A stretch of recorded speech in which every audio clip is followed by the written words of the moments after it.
Oh, good evening, everyone. Please, can you hear me? Yes, sir. Thank you very Yes, sir, we much. can hear you. Uh, you're welcome. Good evening. Good evening. Mr. Shola, please can you help me with your video? Thank you very much. Okay, before I get started, let me ask a question. Please, are you here and you're listening to me? Like, I listened to my voice for the first time. I doubt, Sha. I doubt. Can you raise up your hand if you're here and you're listening to my voice for the first time? That's how. Timmy. Someone Timmy here. I'm not talking about YouTube. Most of you are listening to my voice on YouTube. Obviously, definitely. But like not like on YouTube. On this Google Meet, you're in my class for the first time.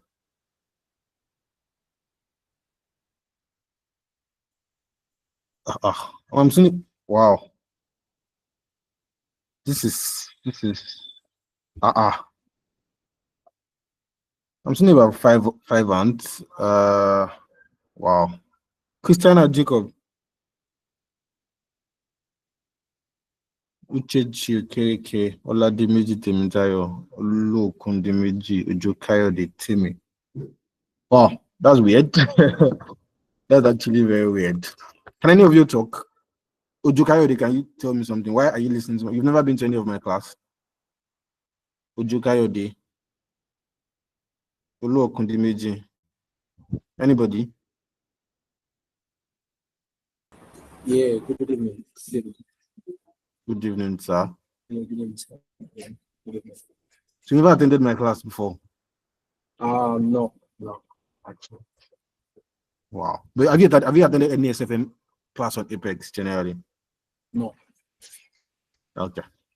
So you just decided to just come and maybe gain one or two today? It's just been a lot of work, and this week has been more for study for this exam. So, just have to catch up from where I can catch up from. So, yeah. No problem. No problem. You're welcome. You're welcome. Thank you so much. Anyways, if you are listening to the sound of my voice for the first time, my name is Laimon Olanshili Omongbola. Remember that name. Most of my students used to tell me that they always hear my voice in the exam. I don't know how that is possible, but they always hear my voice or my name in exam. So please remember the name. And I'm chartered accountant and I'm a chartered stockbroker. I'm your SFM lecturer. Please enough of all of these introductions. I beg. Go and look for me. Enough of all these introductions. Anyways, first of all, let me pass one or two informations before I get started to what I have to do today. Number one, I should round up, if I finish solving these questions today, I should round up my SFM today. But if I don't, I should maybe have one or two more classes on Saturday. What I want to do for you guys is to solve as much as possible questions on business valuation. But the time is not there. I only have 3 questions in the question bank. Maybe if I have strength on Saturday, because I'm traveling on Saturday, but if I have strength on Saturday, I can bring maybe 1 or 2 more questions just to make sure we are very, very loaded. Let's see how it goes. That's that for that. Please, that's number 1 announcement. Number 2 announcement, please and please don't ignore your theories. They shout them every 3 market days. It's very awkward. That's why I thought I used all my theory, all the theory part I was shared. I taught them in the first 2-3 weeks, because it's very awkward and very weird for me to come here and come and teaching professional students. And what is dividend policy? It's very weird. So it's you guys that will do all those things on your own. May diet is always very, very short. So there's no enough time for us to come and use 1 or 2 classes to come and take capital restructuring or any theory parts. So please try to check that on your own. I sent, I don't know, I think in one of our videos, one of our first class, I think our first class, if you can check the material or the video online, I think I splitted out the parts that has the theory and the part that has. So please check that out so that you know what you are reading and you know how to pattern yourself. So that's my second announcement. My third announcement is my Oga announced today that there would be SFM, not SFM, there will be General Apex Revision. I'm sure most of you have seen that announcement. So I don't know the date it starts because I was just communicated to recently. So I don't know the date it starts, but I think it should start next week. I think it should start next week. I'm not here to what's the name? To convince anybody to join. The smaller the number, I even pay myself. Because I think I'll be the lecturer for SFM. So the smaller the number for me. So I'm not here to clamor or to convince anybody to join. What I just want to tell you is my plan for the revision class. So I plan to solve just past questions, just to solve as much questions as possible, about 10 or 15 solid questions throughout the purpose of the revision, about 10 or 15 solid questions, about 3 or 4 on business valuation, then others on other topic. I'll try to solve I'll do revision or I'll solve last direct question also, just to make sure we know all these things, and I will solve about 10 or 15 questions generally, just solving of questions for the amount of days that is given to us. So that's what I intend to do.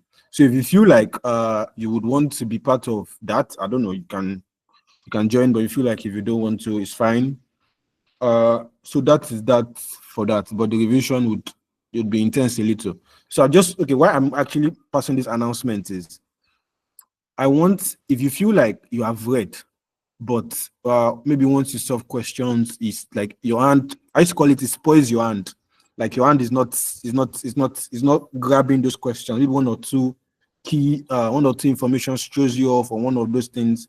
I think this would be best for you. See, my own gain, all of this is for you to pass.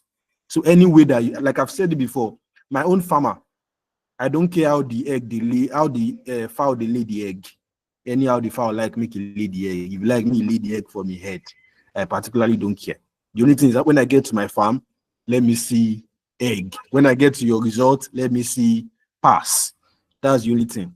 I've told you guys, well, if you fail all the remaining courses and you pass SFM, you have helped my life. I'm not saying fail the remaining, but I'm just saying, for me to be happy, you have to pass SFM, and I have to be happy. So, if you can, and you must be happy. I must. So, if you can decide to take part in the revision classes, so that that gives us more hand to solve questions. Because I don't have the time and the resources to solve as much questions as I would want to. Because now on this business valuation, normally I should use about 2-3 more classes just to solve questions. Apart from today, use about 2 or 3 more classes, but I don't because I have to round up this weekend. And even the weekend itself, the Saturday I'm traveling. So it depends if I'm available or not. So like the time might not be comfortable. So if you are willing or if you are available, if you feel like you can afford, I think it's just a token charge. So I don't know the exact price, you should not ask me. But I feel like if you can, good for it. If you cannot, the Lord is our strength. So I just wanted to put that out there. My last information before I go or before I start is, don't forget, I've mentioned this several times and I've said this several times that one of the help that you can do for me, that this man is always coming here to shout morning till night. So we shout 3 hours, so we shout 4 hours. What can I do to help this man? Don't do transfer for me. But please, as a company or as an organization, we install accounting softwares and we do trainings of accounting softwares. So if you feel like your organization needs installation of accounting software, you know your friend that needs installation of accounting software, you can reach out to me on any of my numbers so that we can do business and we can do that out of the way. SFM is just SFM. You wake me up from my bed, I can tell you SFM. That one is not what we are using to it, it's just talent. But that one, that's what put food on our table. So please don't let me go hungry so that I will not come to your DM and come and be begging you for money. So don't let me so please give us work. give us accounting software and installation work, please. Thank you very much. And we do trainings too if you start.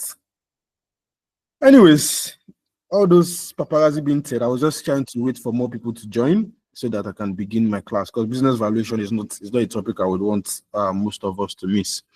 Please, if you are viewing on YouTube and you feel like your network is good, you can join me in the class. I think I have space in the class. for anybody that wants to join. Mr. Osman, talk to me, please, before I get started. Mr. Osman, I can hear you.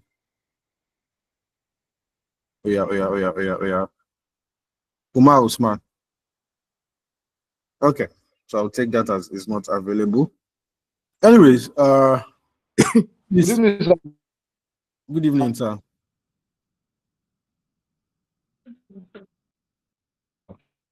Can hear you. Hello? Is it my network? Can you guys hear me? Yes, we can hear you, sir. Yeah, we can Loud hear and you. clear. Okay, so I think it's from Mr. Osman. So, Mr. Osman, I think your network is bad, so you can try to check and reach out to me again. Anyways, all the old stories being said, let's how do you say that thing? Let's do what we came here to do. Let's came here to do what we came here to do today. Good. So in our last class, we started with mergers and acquisition and business valuation. So I told you guys that mergers and acquisition is purely theoretical, which I gave you in the material for you guys to read. I told you is a lot of how would I say it? It's just pure theories. It's just pure theories. Meaning of merger, meaning of acquisition. What are the types of merger? I think I gave you 3 types of merger now: horizontal merger, vertical merger, conglomerate merger, and other types of merger, in which I explained each and every one of them. I told you advantages of merger. I told you differences between mergers and acquisition. I told you I told you advantages of merger, disadvantages of merger. I also went ahead where I spoke about some defensive tactics for if a company does not want to merge, or if you don't want a company to acquire you. I gave you some defensive tactics. So I mentioned sandbag, I mentioned poison pill, I mentioned about 3, 4, 5, 6, 7 of them. Green mail.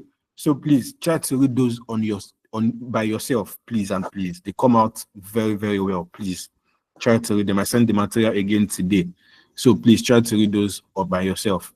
Now from there, I delved straight into business valuation, where I explained to you guys what business valuation means. Where I said that business valuation is just you saying that, okay, I'm trying to acquire a company, I'm trying to acquire a business, I'm trying to acquire a wife. Where's Mr. Isaiah? This one he will be able to relate to.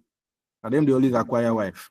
So you want to acquire a company, you want to acquire an organization, you want to acquire a wife, like I said earlier. You're just trying to value, you're trying to do the valuation of whatever you are trying to acquire. It's different. This is a little bit different from investment appraisal. Listen, no, this is quite a little different from investment appraisal. Investment appraisal does not necessarily have to be a new business. This my grammar feel clear. What I'm saying is, when it comes to investment appraisal, you are appraising the investment to know, okay, what am I like? What are the things I should I buy the business? Should I buy whatever I want to buy? Should I go for the investment or should I not go for the investment? But business valuation has to do with you trying to acquire a company. For investment appraisal, it does not necessarily need to do with acquisition. You don't necessarily need to, it does not do with you acquiring a company. It's just you trying to look, okay, this investment I want to go into, this real estate business I want to go into, I want to build a club, I want to build a lounge, I want to build a house, I want to build whatever you want to build. Should you go for the investment? That is what investment appraisal say. When it comes to business valuation is just you simply saying, okay, maybe you want to acquire a new business or you want to even merge with another company. You are just valuing the company you want to merge with or the company you want to acquire. Very, very different. So that's just basically what business valuation is. From there, I moved to explaining the 5 different methods that we can use in business valuation. Can somebody help me with them, please? Sorry, come again, sir. I said the methods I said that we can use to value a business in SFM. The cash flow method. The cash flow method. Net asset method. The asset-based method. Income-based method. Conversion pricing method. I think Bago, people are already scratching it. You're already scratching it. I give you 5 major headings before the division. 5 major headings. Income-based approach. People are already scratching it now. That's not the way I give you. Market-based approach. Income-based approach. Income-based approach. Market-based Dividend approach. linked approach. Cash flow, cash, And we are starting cash so flow method. why you pushing over? You pushing over. Let me say it by myself because I don't know why you are catching it. Like that's not the way I gave it. I gave you 5 major headings. I said we have asset-based method, we have cash Asset-based flow-based method, method, income we have method, cash income-based flow method. method, When Wait I asked now. you, not tell me now. value-based method. When I asked you, did not tell me now, Mr. Olaoye. Now that I now want to give answer now. So I said we have 5 major Sorry, methods. sir. Where I said we have the asset-based method, we have the income-based method, we have the cash flow-based method, we have the value-based method, and lastly we have the option-based method. Then each and every one of them are now divided into methods or into different divisions. So for asset-based method, that's one that will now have value basis, we can use replacement basis, we can use realizable basis, we can use liquidation basis. That's for asset-based Liquidation. method. We can use our PE ratio, we can use our dividend yield. Then for our cash flow based method, we have our free cash flow to firm, or our free cash flow to what? Free cash flow to equity. Then for the fourth method, we have value based method, which is we have economic value added to help with that, and we have our shareholders value added to also help with our value based method. Then for option based method, is just basically using option pricing, which we've spoken about. And I said for the purpose of this class, I'll We cannot see your screen. Oh.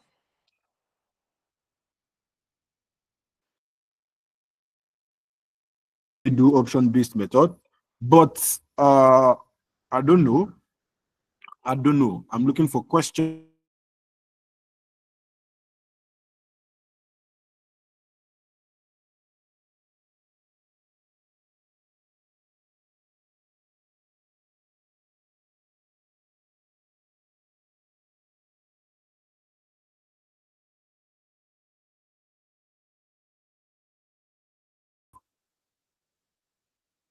So can you guys hear me now? Yes, sir. Yes, yes.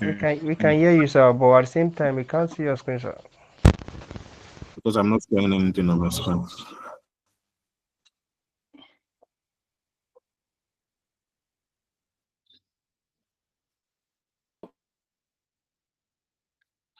Oh, me on this network this night. Is it better? Yes, sir. Okay. Yes, sir. For the sharing of the screen, I'm not sharing anything on my screen. I'm just freestyling from my head. All those things are in your working notes now. I'm not sharing anything on my screen yet. So I was saying that for the income, Sorry, I said sir. for Please, the have you sent the material before? sent it today again now. It's merger and acquisition they sent. Oh. It's still the same thing. It's under it, sir. He's in Okay. it. Okay. Thank you.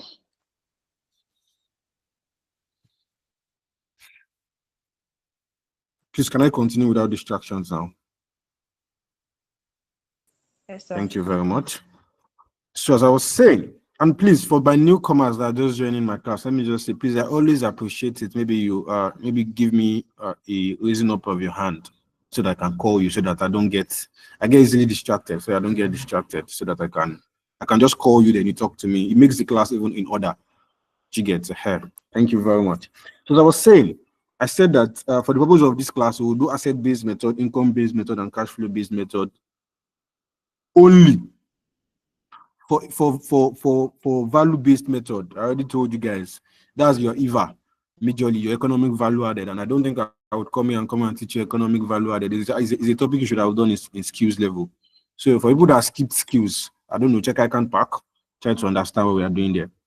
But for option-based method is not something quite different from what we did in option pricing. Yes, it's not far from what we did in option pricing at all. But I think it came out last diet because my student sent it to me. So I will try as much as possible. I plan to solve that question in our revision class. I'm trying to reduce things I say about the revision so that it does not look like I'm trying to convince anybody to come and do it. But like it's because of time. It's honestly because of time. Honestly because of time. If okay, I don't pay anybody here, but if anybody has been in my revision, I always use 1 day for revision. I've been teaching you guys since February, and I cannot expect me to come and pack another 2-3 weeks for revision. I always use 1 day for my revision before. So I will just come, ask you the things you know. I'll just do a general run through of all the topics we've done, and that's the end. But because Mr. Kabiru called and you reached out and we had to replace things and change, that's why we are now doing a longer revision. So it gives me more time to solve those questions. That's just basically what I'm saying. So for the option-based method, I'll try to bring, I think it was that last diet question only. So I'll try to bring that last diet question and cheat in case you see something like that. Although there's a low probability you see something like that again. I can't really repeat pattern diet by diet, but we cannot say. So I'll try to solve that last diet question again. So as I was saying, so those are the basic three methods that will focus on: the asset-based method, the income-based method, and the cash flow-based method. So I explained the book value-based method, the replacement, the liquidation, and the realization to us here in class last week? On Monday. So I explained everything. I said book value basis is simply what is in your financial statement, your current assets minus your current liabilities. I said your replacement basis, they will give you figures for your replacement basis, and your replacement basis is simply just telling you that, okay, if I want to get this asset in the market, if I want to replace this asset, what are the values? I get them. They will be given to you in your question. Just switch the replacement value for what you have in your financial statement. I have a question like that here that I will solve today. For your realization base is simply just saying, okay, if I decide to sell this asset now, how much would I realize? It's different from if you go to the market, it's different from market value. It's different from market value. Market value is the current market value. If you want to sell your laptop current market value is different from the amount that somebody will just come and buy it from you. It's very, very different. Your current market value can be 400, 500,000. Somebody can come and price you 200,000. So that's what realization basis is saying. For liquidation basis is simply just saying that, okay, you are going into liquidation. Your assets, how much can they go for? Don't worry, you don't need to bother. Most of those figures, or not even most, all of those figures will be given to you. Just insert them there.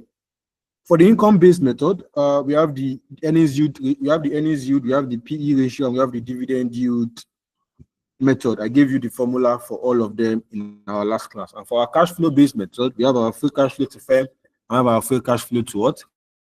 Free cash flow to equity, where I told you that, please note, always discount your free cash flow to firm with your weighted average cost of capital, which is your WACC, and discount your free cash flow to equity with what? With your cost of equity.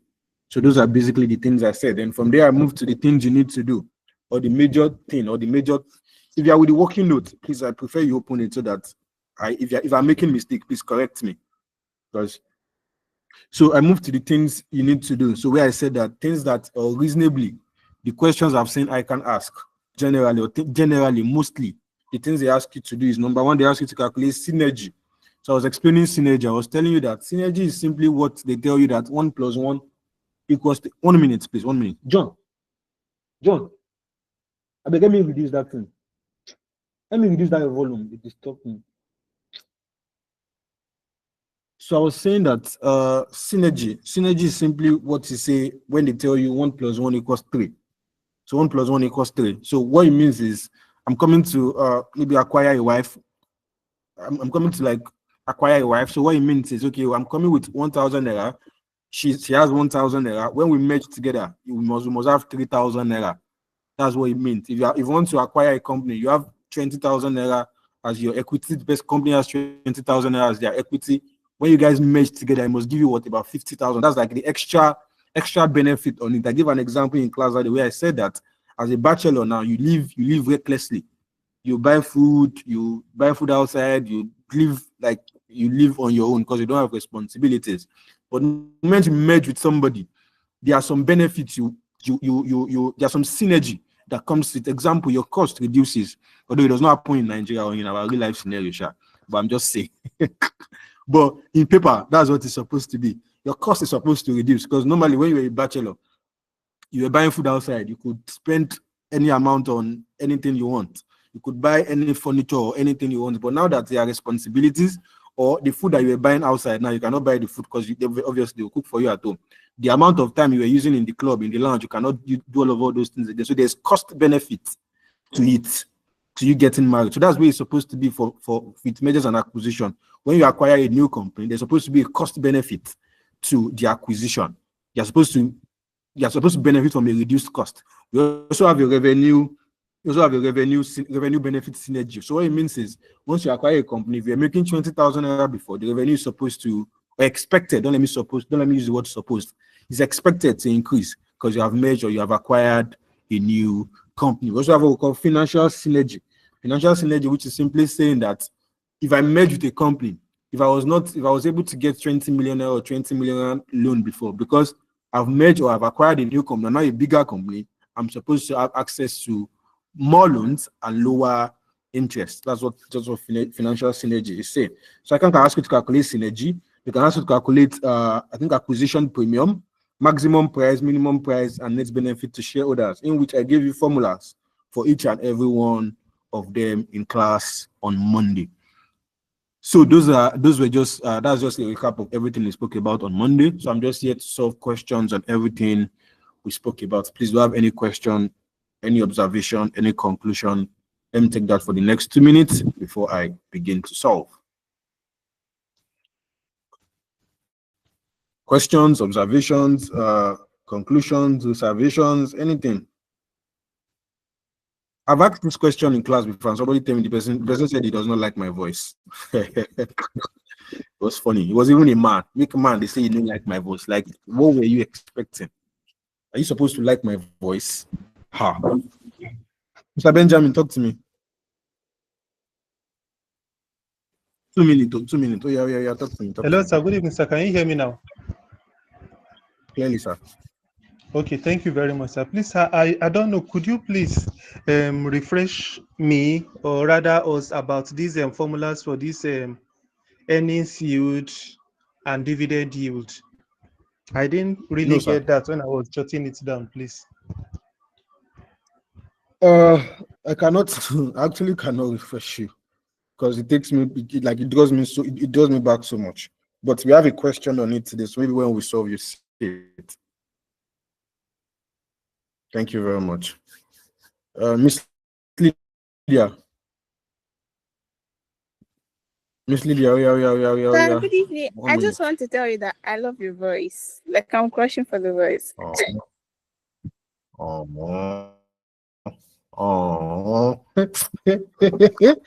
I wish I could frame it. Make I go put on for my color. Thank you very much, madam. You have made my night. You're welcome. Oh yeah, thank you very much. Thank you very much. I'll pass a second. Hey, oh yeah. Let's We love your voice. I beg, Mr. Uchena. Let's be guided small. small. Thank you very much. Anyways, yeah, let's solve. We cannot only come here and be doing SFM now. We have to put small fun and all to it so that it does not get boring. Anyways, so if you have I think this is our working note. Okay, this is our working note. Okay, for Mr. Benjamin, because I'm a nice person. These are the formulas. I hope you can see my screen. These are the formulas we wrote in class last week. So we said our PE ratio is price earnings ratio multiplied by earnings for earnings yield and dividend yield. This is our dividend yield formula. But for earnings yield, just replace this dividend with earnings. It's still the same thing. Just replace this dividend with earnings. But for your PE ratio, this is the formula. If that helps. Anyways, we are let us solve. Please, if you have our business, if you have our what's the name? I don't have the material. Okay, let me show you if I have the material. Yeah, I should. I sent it to you guys today now. So I think I should have it. Mergers and acquisition. Have the Word document. Does it help my life? Let me check. Okay. So please, if you have it, please help me read the question. Please, we have 3 questions to solve. So let's start from the first one, please. I think this is it. Somebody help me read it, please. Question 1. Illustration 1. Sir, are you there? We are with you, First Bank PLC is a commercial bank incorporated in Nigeria in the early 2000s. The head office of the bank is situated in Lagos. and it has a network of branches in all the states of the Federation. The objectives of First Bank are maximization of shareholders' wealth and provision of efficient retail and corporate banking services to its individual and corporate customers. These have been achieved over the past years. Recently, the federal government, through the Central Bank of Nigeria, revised the minimum capital of banks. This condition forced all the banks to offer to members of the public their ordinary shares for subscription. First Bank PLC, in line with this directive, offered its shares to the public. However, it only succeeded in increasing its capital base substantially, although this still falls below the required amount.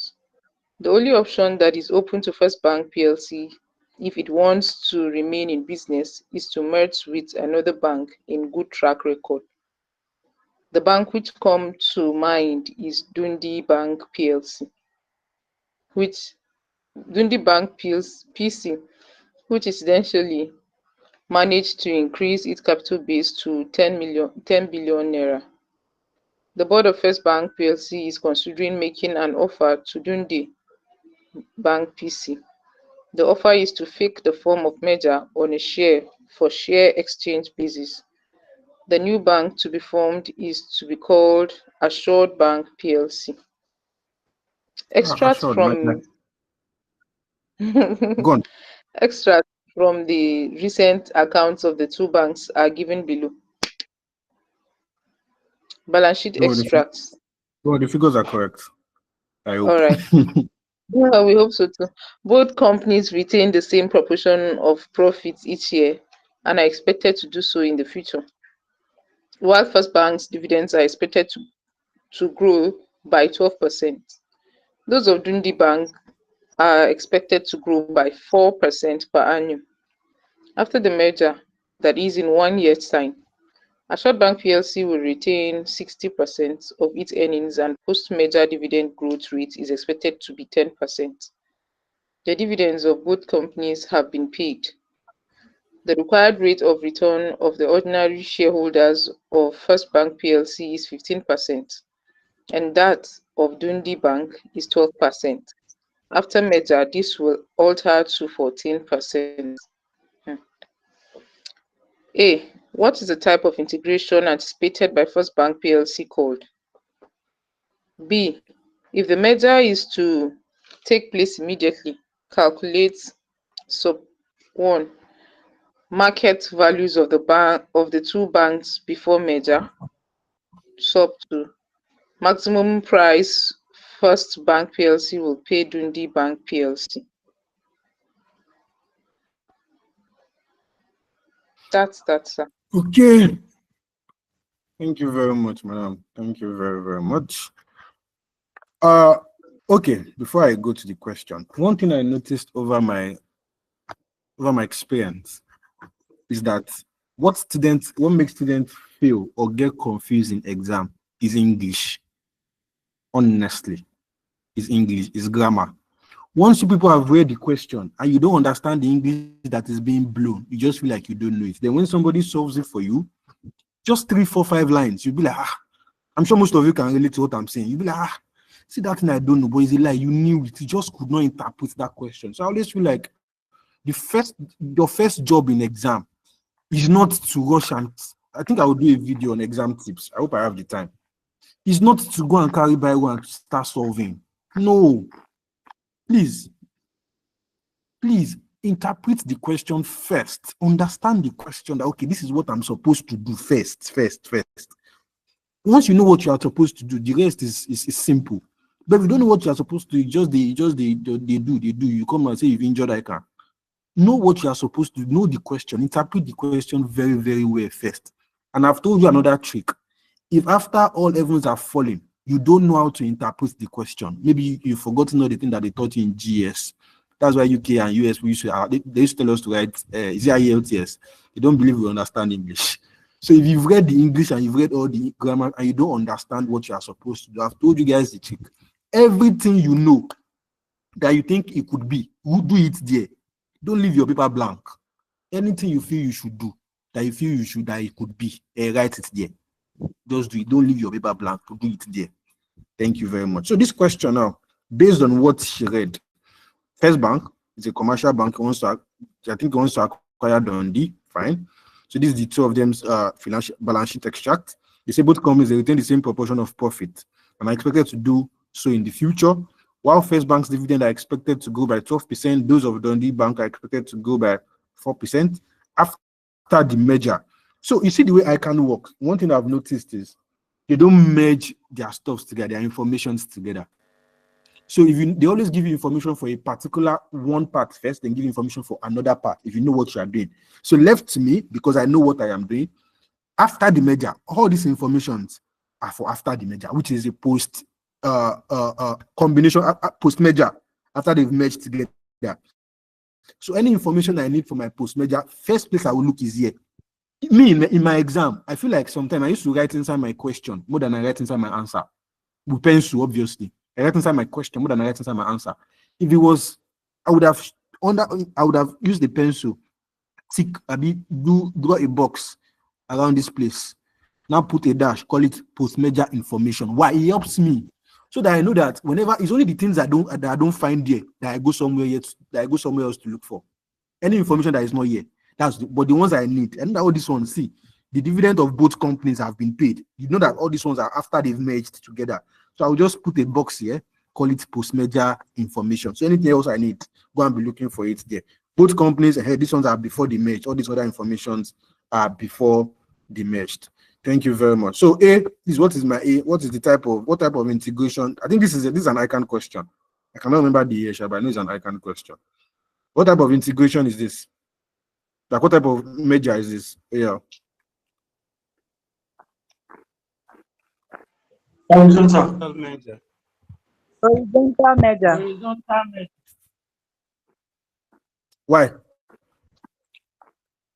Because they are in the same line of Same The line. business. same Line of line. They are business. both banks, commercial banks.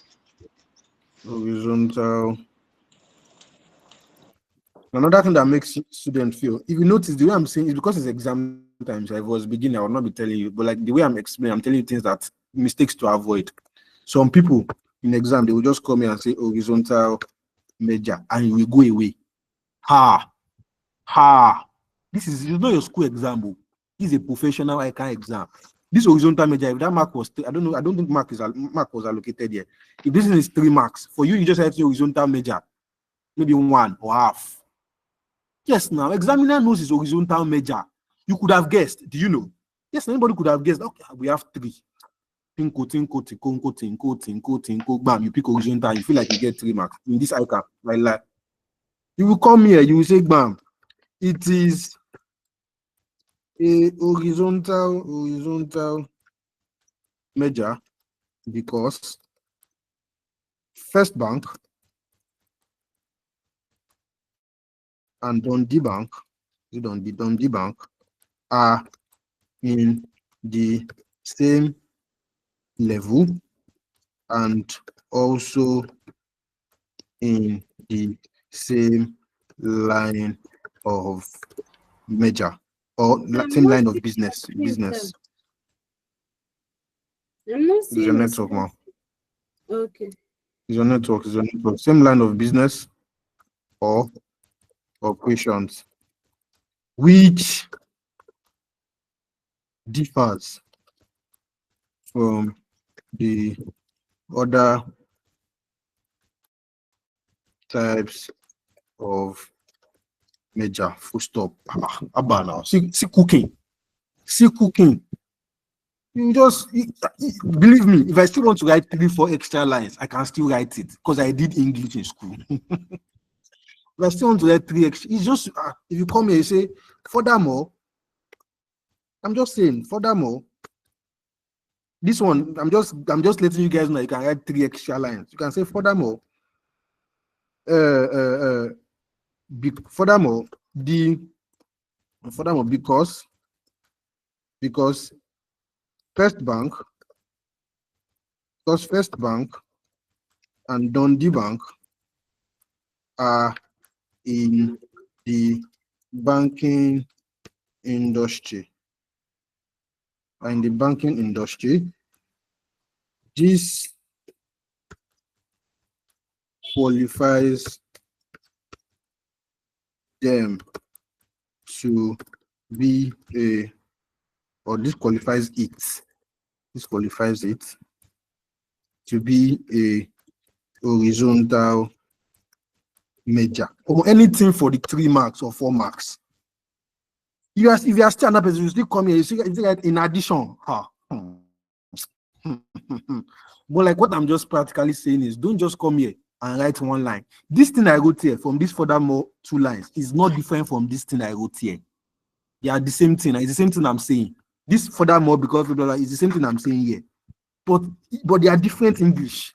Yes, now this just makes it so sure that you know what you are saying. Please don't just write the horizontal measure and move on. Okay. Yeah, what am I supposed to calculate in my B part?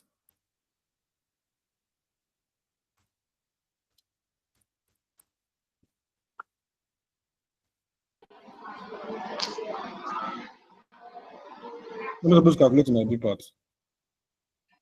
Maximum price. Market value of So the you two say, banks before merger. is it maximum price? Market Before value the of the merger. two banks. Market value of the two banks before Market merger. value of the two banks. Market They are value supposed to calculate their share Okay, price. market value. of the 2 banks before merger. So what it means is calculate the individual value of the 2 banks before merger. So calculate value of First Bank, then calculate value of Dundee. Like I've told you guys before, nobody, only if it's free cash flow, only if it's free cash flow to firm or free cash flow to equity, sometimes that they give you information to use. That's where students feel in mergers and acquisition or business valuation. Because most times they don't even know the method to use, but most times the method to use is depending on the information you are given. Just the information you are given. So if you look at these questions, based on all the stories I've told you, asset-based method, I said they will give you their book value and all those. Where is this material now? Okay, they'll give you their book value, their current assets, just their balance sheet, not an extract, please, a balance sheet. They'll give you their balance sheet in the question. Do we have their proper balance sheet here? No. These are extracts now. We don't have non-current assets, current assets. We don't have all those information. So first thing that comes to you that I'm not supposed to do what? I'm not supposed to use asset-based method. Bam, cancelled. Free cash flow. If it was free cash flow, the question would have told you that okay, use free cash flow to firm or use free cash flow to equity. And for free cash flow itself, you will see Income statement. you will see, but when we solve the free cash flow, that means the only method we can use is income based. This is the way you'll be taught. I have 3 things that it could be. It could either be earnings yield, it could be dividend yield, or it will be PE ratio. If it's PE ratio in the question, they would have given me a price earnings ratio. They would have given me, say, PE ratio of Dundee is 9, PE ratio of this one is 10. Do I have anything like that here? No. He eliminates PE ratio. Now I have only 2 methods. That is earnings yield, or is dividend or dividend valuation. Good. Now looking at the question, what do you guys think it should be? Dividend valuation. Dividend yield. It should be dividend. It should be dividend yield now, because if you look at most of the information you are giving, they are majorly about dividend. You see, most companies retain some profit and are expected to do so. Why then do dividend? Like, if it was earnings, they would have told you First Bank earnings are expected to grow. Am I making sense? They would have said it that why First Bank earnings are expected to grow, but yes, why First Bank dividend are expected to grow. So we're supposed to use a what? Dividend yield method. So you come here. So you say the valuation. Please answer your questions like the way I'm answering them. I'm begging you with the name of God. You see the way I'm answering, the way it's so sweet. As an examiner, self, even if they did not make you happy for a moment, when you see this kind of answers, I don't know, it's not woo to the answer. You come and say the valuation should be computed using dividend yield method because the informations it's just time. Time might not just allow you to do all these things during exam and pressure, sir. Because the informations pertain, but if you can, please try. Because the informations pertains to it. Bam. So you now come here. You will say, what's the formula for my dividend valuation method? Let me ask before I go and copy.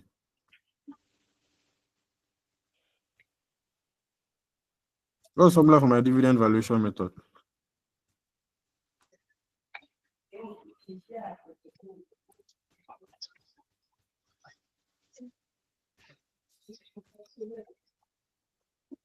So you now come here, you say first bank. So you say first bank.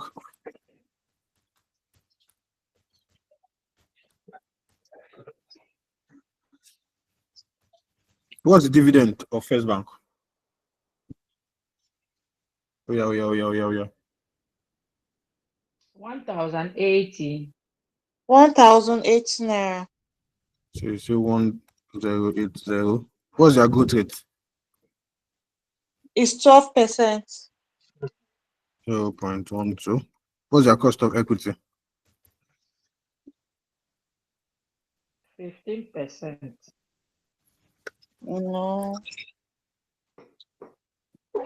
Is it 15? Yes, please. 15%. Minus 0.12. Yeah, 15%. What do I have? So what's this? What's this upper part? Let me do it one by one so that you guys don't get confused.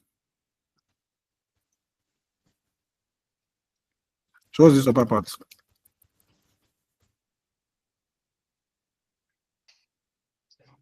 1,210.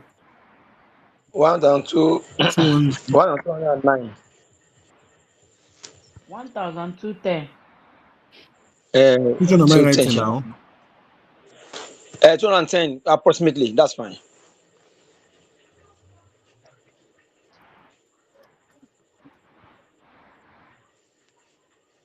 It should be 0.03. Yeah. What do I have? 4320.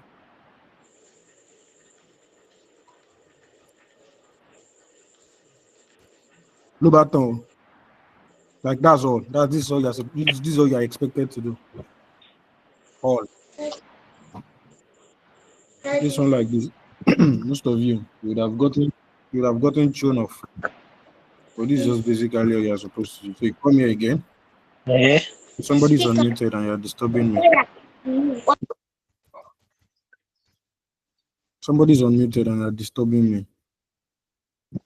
So for this one, you say Dundee Bank. So what's their own dividend? 1,155, sir. 1155. What's their growth rate?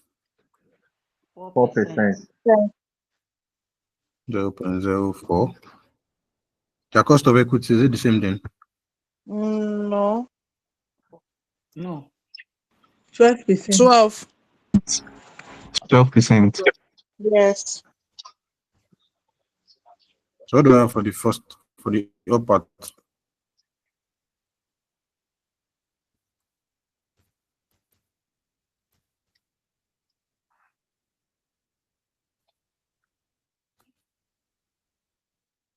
And this is the display patterns. Oh no. 1201. 1201. Please, I'll take questions. Just hold on, please. What's my answer?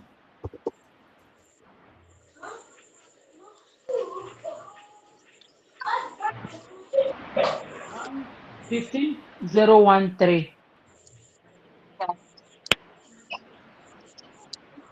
Give it 15,013 naira. 15,000. 13 naira. Like this. 013. 013. 13.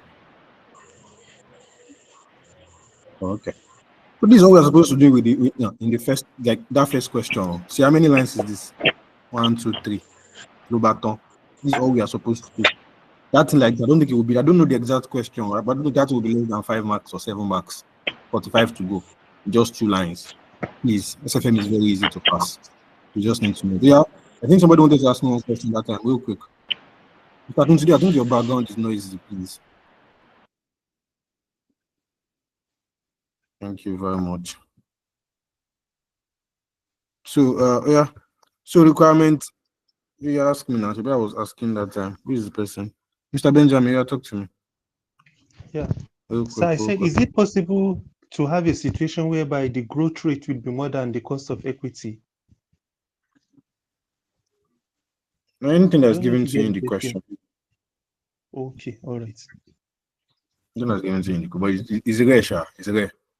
No, these people that they give you credit, they would have solved it now. Would have definitely solved it. You know, if this is more than this will give you negative. So it's not usually possible, Sha, but just be very careful. It's their question. They can try to put anything to it. So yeah, BI, what am I calculating BI? Maximum value price for First Bank we pay Dundee Bank PLC. So you say maximum price. What's the formula for maximum price? I gave you in the last class though. I would have read.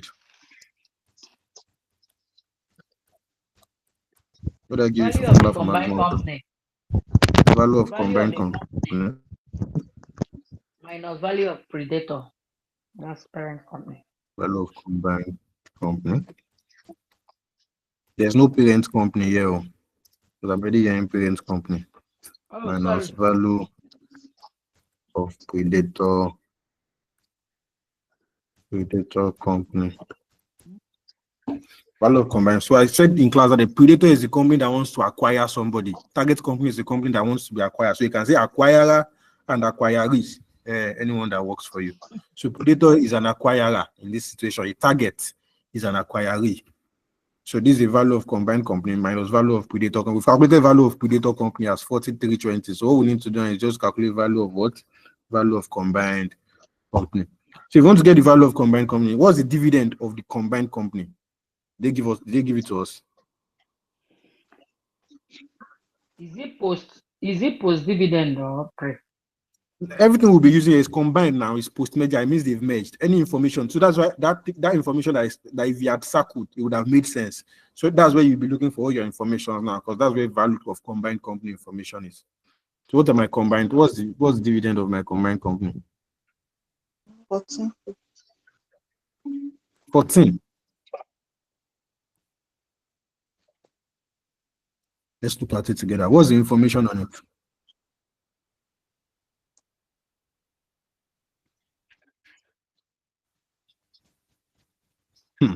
I can't. So what they said here. After the merger, a short bank will retain 60% of its earnings. And if you retain 60% of its earnings, what happens to the what happens to the remaining? It will be shared. Paid out. You'll be paid out as dividend now. Dividend. The rest will be paid out as dividend. So it means 40% of their earnings will be paid out as dividend. Now the problem is, first of all, what are their earnings? The earnings of the two companies. Think profit after tax, 3240, 1540. It's not retained earnings. Oh, retained earnings is still the 60%. It's just earnings that we are saying, not retained earnings. Those I know some people will come and some people might have come and added these two together. You don't clap for yourself. Clap for yourself. This is dividend of one company. This is dividend of one company. It does not mean if you add it together, I will give you dividend of combined company. My dear student, I know that's what is on some people. Let me explain the scenario to you. I am First Bank. Somebody is Dundee Bank. I'm paying my dividend normally now. The person is paying their own dividend normally. So if we combine together, does that mean my dividend plus our own dividend is now line now? There are some shareholders in part of my own that would lose their own shares. This is real life scenario now. There are some shareholders that would have sold their shares when the two companies merged together. Yes, now. Some their shares they would have bought more shares when the two companies merged together. So the dividend that you are paying cannot be added together. This is a new company now called Assured. We are the ones that we are now going to pay out our own dividends separately. So what you need to do is just calculate my own earnings as a company. That is my profit after tax. Your own company after tax. Our profit can still, we can still use our profit. Your profit will still be your profit. My own will still be my own. Let's add it together now. We'll not take 40% of it. That's just simply what that grammar means. So you now come here. So you say value. So you say value of combined company. So you say, let me move this down.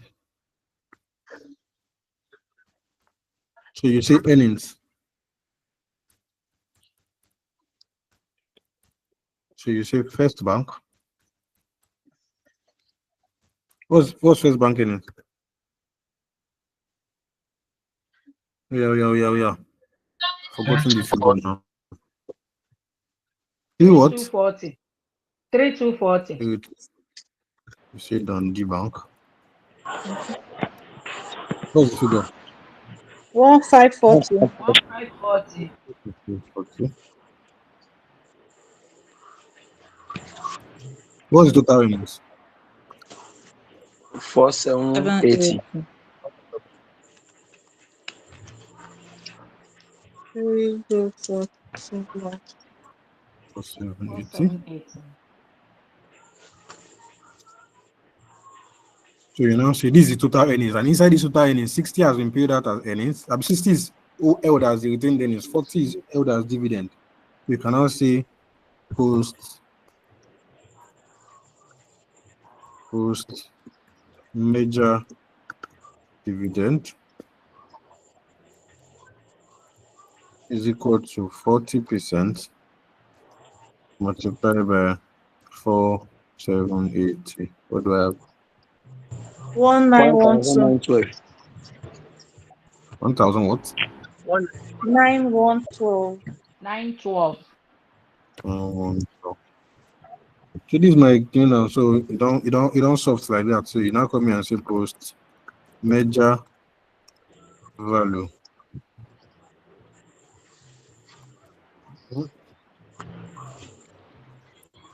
So they're gonna bring out this here. Like, they're gonna bring our formula again.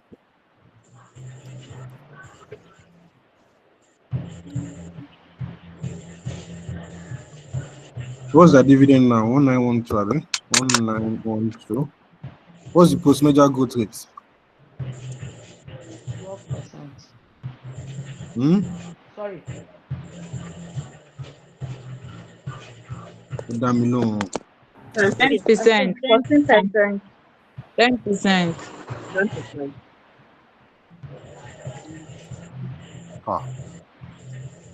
Post merger 14%. after they've merged together. After the merger, What's the cost of 10%. equity? 10%. 10%. 10%. 10%. Sorry. It's 10%. Yeah. What's my answer?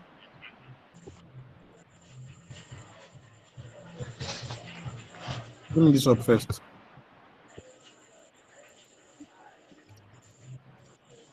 What's this up?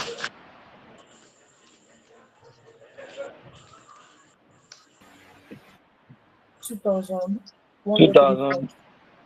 103.2.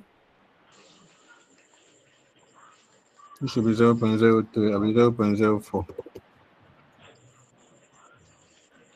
0.04. 0.04.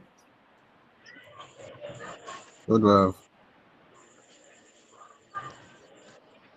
552,575.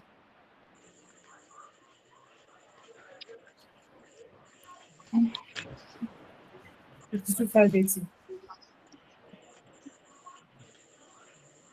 575 or 580? 580. 580. You know, so therefore,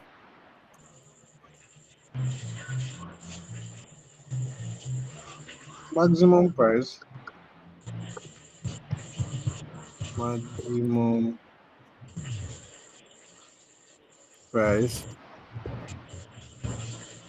is equal to, I'm gonna be able to copy it again. In exam, you don't need to be writing it. putting it up, you can just easily move on. Oh. You know, all these ones might necessarily just be in your workings. That's not this value of all these ones are workings. This is the only two lines that will be a formula and whatever you got. Value of combined company minus all these ones will be workings. Let me help you do it like that. Help you understand what I'm saying. So you see somebody's on mute, but it says I'm echoing. Now MP equals to what's the value of our combined company? 80. 52,580. Into 52,580 minus value of which one? What's the value of our predator company? 4320. 40,820.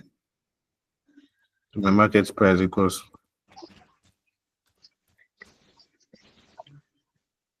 12,260. 12,260. So you can come here and say, therefore, the maximum price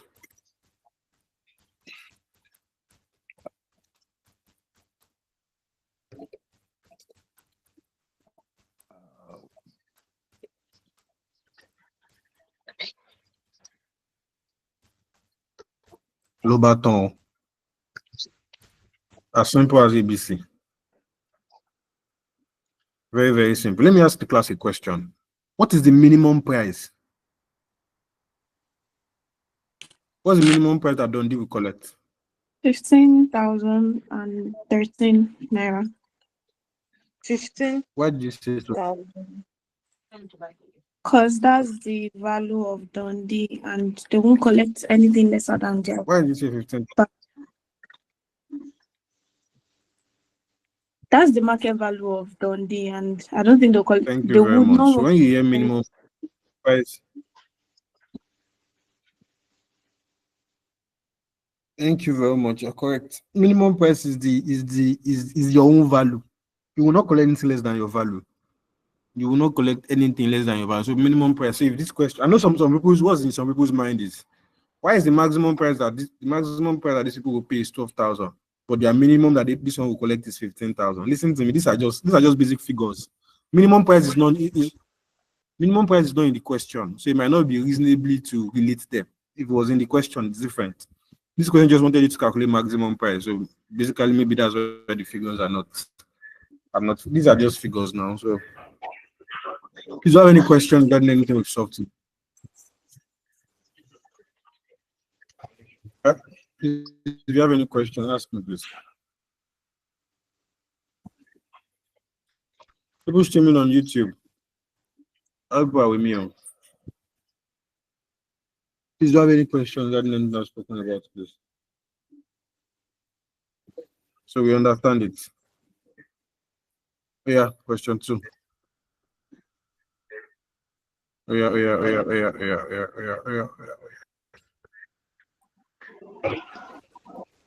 What do you question 2 from me, please? Illustration 2. The entire The entire share capital of Techno Limited, an unlimited company, is held by the 3 directors of the company, Chief Oyamisi, Balogun, and Akongu. They have decided to sell their shares in order to complete a divestment proposal agreed with management, and as such, wish to know the likely value of the shares before approaching prospective buyers. Should they fail to get buyers for the shares, the company will go in liquidation. The following information is provided in respect of the company. We assume all figures are correct. why were you waiting for me? So that is correct. Yes, they are correct. It was discovered that inventories were overvalued at the end of 2008 by 600,000 naira. The directors have increased their remuneration in order to reduce the company's tax liability A realistic charge for services rendered would be 1,875,000 naira. The equipment is old and it is in need of replacement. The annual depreciation based on current replacement cost is in the region of 3 million naira. C. Each of the directors expressed different opinions on the valuation method to be adopted. To Chief Oyomesi, Oyomesi, sorry, Or your forgive missing. me, Oyomesi, it is most appropriate to value the shares on the off-price earning ratios, off-price/earning ratios.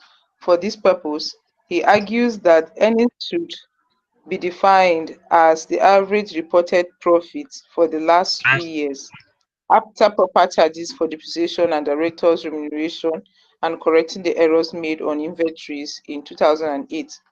In his own opinion, Balogun recommends breakup basis using liquidation value as provided by experts.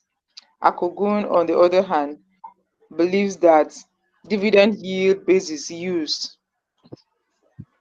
with available data obtained from two similar but listed companies where he is a shareholder. D. The relevant data of the two listed companies engaged in similar line of business as Techno Limited are as follows. Yes, sir. Company 1, Company 2, dividend yield, price, earnings. E. Figures obtained from experts for items appearing in the statement of financial position of Techno Limited as 31st December 2011 are as stated below. Requirement. You are required to 1.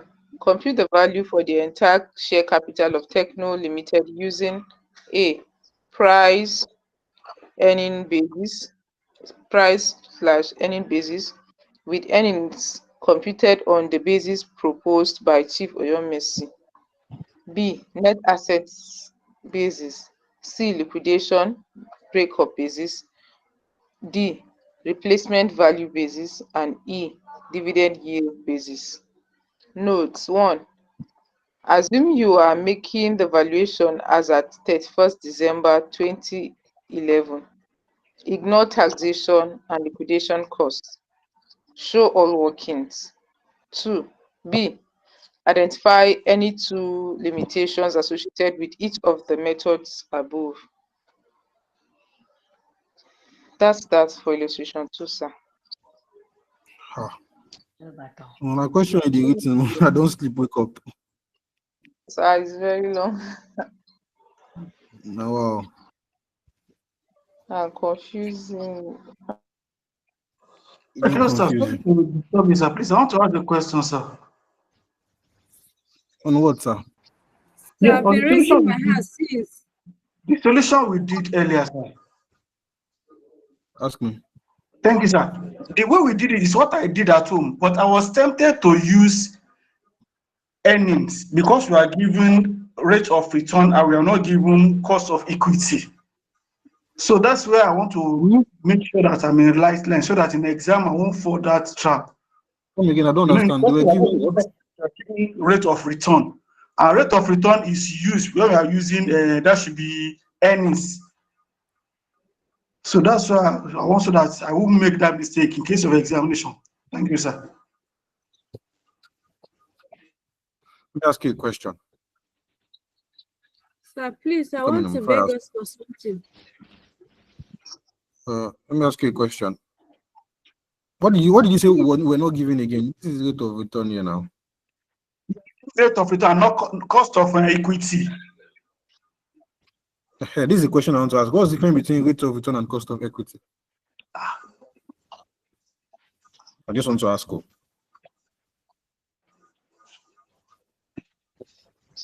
It's the same thing, sir. Yeah, the same thing, sir. So don't be looking for trap. Yeah, they are the same thing. Cost of equity and rate of return are the same thing. And for you to have wanted to use earnings, earnings would have, how would I say it? Earnings would have changed. It would have changed the direction of the question. Because what you're now saying is, if you wanted to use earnings of the individual company, you would have used 3,000 to 40, which is fine. But what growth rate would you use for it? Because there was no information that said their earnings was growing. It was dividend that they said was growing. So what would you have used as the growth rate of earnings? Some people will now pick 12%. You are just setting question for yourself because the question simply says why First Bank's dividends are expected to grow, not why First Bank's earnings are expected to grow. So I don't know if that's fine. Thank you, sir. Appreciate it, sir. Thank you very much. Mr. Dina, I can hear you.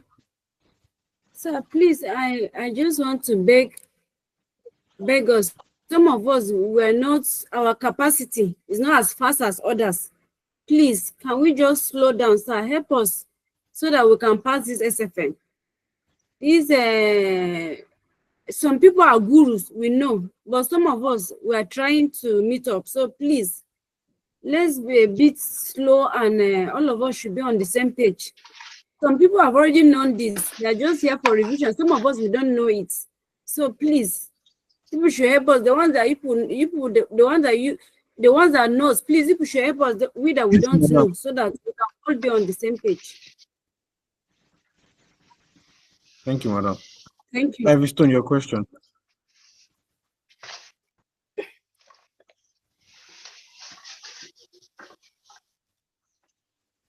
Ivy Stone, your question.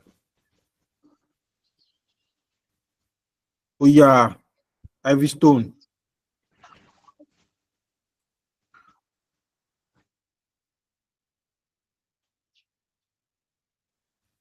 What's the name of the company again?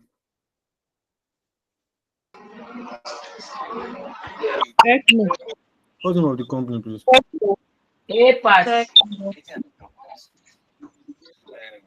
the name of the company? Techno Limited. Yeah, Techno Limited. What is the name of the company? Techno Limited.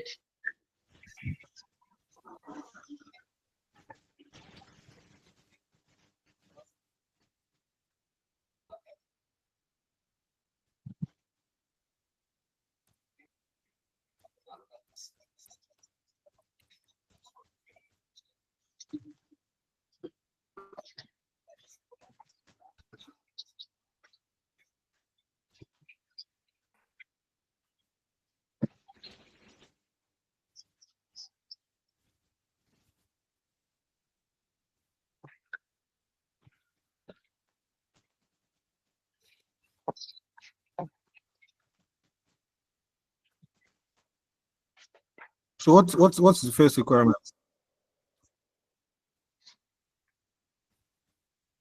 What's the first requirement? The first requirement is to compute the value of the entire share capital. My network is bad. Yes, sir. You there?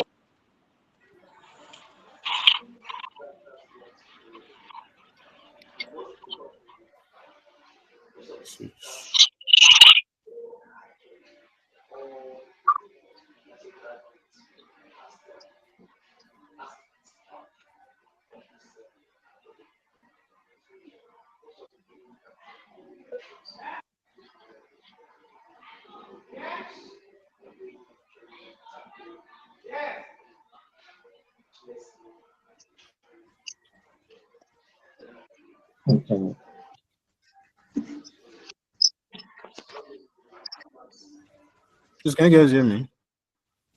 Yes, sir. Yeah, we Yes, can sir. hear you. Yes, sir. Yes, sir. Sorry, my network was misbehaving. I said, what is the first requirement? We are asked to compute the value for the entire share capital of Techno Limited. Computation of what? Entire share capital. The entire Of share the capital. value of the entire share Let me read the question myself first. Before I go, before we Using go there, price too earning rubbish. basis.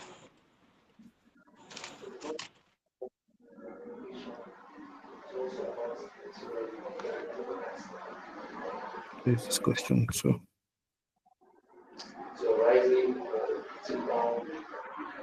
I'm trying to read the question. I'm probably start solving with I don't know. Okay, so if you use price earnings, we should use net asset, liquidation, replacement, and dividend yield. Okay. So let's start with price earnings now. So what's the formula for price earnings basis, please? Price earning. That's market value over EPS.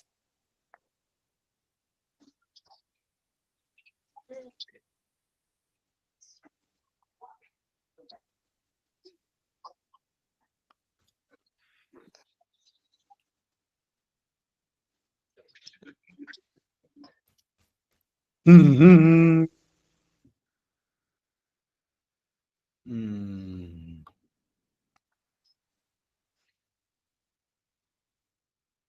How do you call that formula again? Market value over EPS. Thank you very much. So you're saying price earnings equals to, I'm just trying to let you guys see something. It's not just hold on. Equals to You can't see your screen. market value. Sir, your screen is not showing, please, sir. That's great.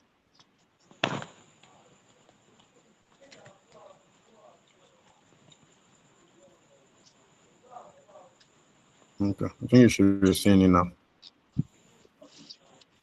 Yes, sir. So you said market value over EPS, Abby? No, sir, it's No, supposed if to I'm be trying to market make no, if I'm trying to make market value the subject of formula. times EPS. Eh? It's supposed to be market value MPS times In the EPS. market price per share over any per share. MPS times EPS. cannot hear what people are saying. MPS times EPS. Per share multiplied by price ratio. Screen, sir. Can't see your screen. I'm sharing my screen now. From My your screen is end. being shared. If you cannot see, from your net, I think it's your network. I wanted to prove one formula before, but as if people don't even know the formula, make I leave out. For you to get market value using earnings yield, formula uses your price earnings ratio multiplied by your earnings. I wanted to derive this formula for you before how this was gotten, but whatever you feel that formula is multiplied, it should give you this thing. Moving on.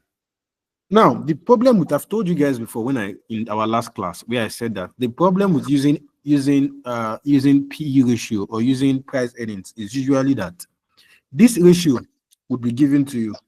But the problem is in the grammar, they would have blown a lot of things that affect these earnings. So you are supposed to go and calculate the adjusted. That is the way almost all the question I've seen, because it does not make sense for them to give you the correct earnings, give you the correct price earnings ratio. You just multiply it and you go. You say this is an exam now. So most questions I've seen, you always tweak this earnings. So this earnings is usually where the problem is. So you go and calculate an adjusted earnings depending on the scenario. Then whatever adjusted earnings you get, because it would have given you this price earnings ratio. Somebody's unmuted and is disturbing me. Please, please help me with your mic, please. I don't think you don't disturb me, but please still help me with your mic. So the earnings is the one that you go and recalculate and multiply by what? Multiply by the PE ratio. So let's start. So you see workings. So you see workings. You will now say why are you going this far? I see calculation Yeah, I think my network is terrible. So the moment you guys don't hear me, please somebody should just drop a message for me on WhatsApp, please. See calculation of adjusted earnings. So let's start now. So now let's do a table. So if we say table say 1, 2, 3. How many years do I have there? Yes. 3 years. Yeah? 3 years. That's 3 20. years. 3 years. Total, five by this. So if we say here, you say, I think 2009, 2010, if I'm correct. Yes. 2011. 2011, and you have total. So let's say something like this.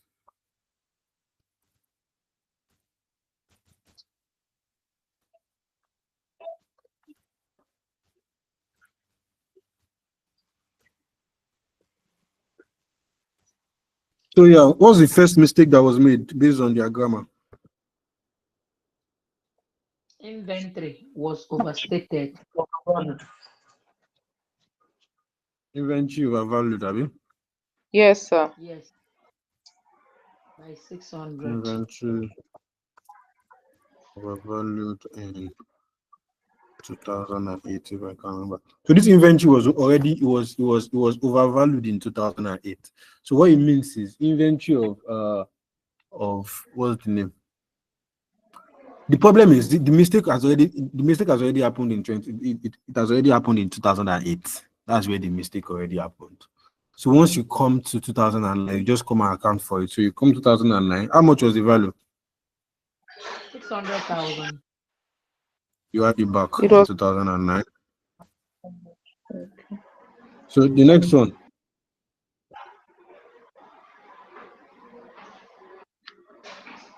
What's the next one? The directors increased their remuneration in order to reduce the company's tax liability. The realistic charge for their services rendered will be And this network will not be there. 1,875,000.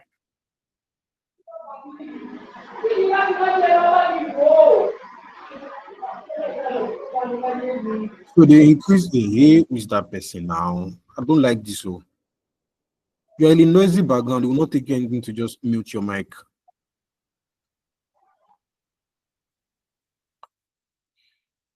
So the question says that the directors they increase their remuneration or do something like that. So what it means is, let me look for where it is. So what this is saying is okay, see the directors name. This was what they kept in the book. They kept 2.5, they kept 2.9, they kept 3,000, and their salary gone. According to this book, was 1,875. So it should not have been. Their salary should not have been 1,875. So what they have done now is they have reduced their expenses because they have increased this. They have increased their expenses. The expenses was supposed to be based on 1,875. But the salaries and wages that they now put was 2,529. So they have increased their expenses, but they have reduced their profit. So let's go and make the right.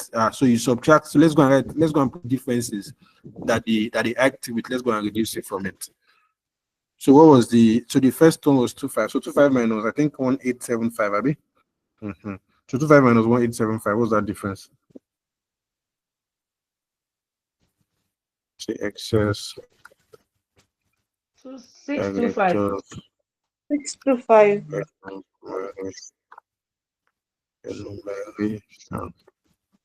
So you come here, you say 625. Mm-hmm. What's the next one? 2529 minus 1. 2,900. 1025. 1025.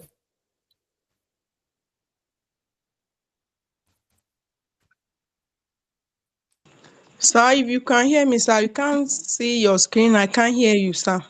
1125. 1125. I stopped hearing you from a inventory overvalued. So the next, I'm not hearing you. I don't know where you are, sir. Help us out. It is your network, ma. You can log out and join. Yeah. So So what's next? cumulative Depreciation. 775 in everything. Are we So going to we complete The it? total is what? the value inventory. Are we not supposed to take it out to reduce the inventory? What's the negative? What's the total? 2775 in brackets. My God of mercy. So what's happening in my class 2775 in now? brackets. 2775. Hello? 2775. I don't like the way so many people are unmuted. I don't appreciate it at all. What's happening now? If you want to give me figure, mute your mic, unmute and give me figure. If you are not giving me figure, please let's keep muted, please. What's 2775. What's the last one? I'm afraid now.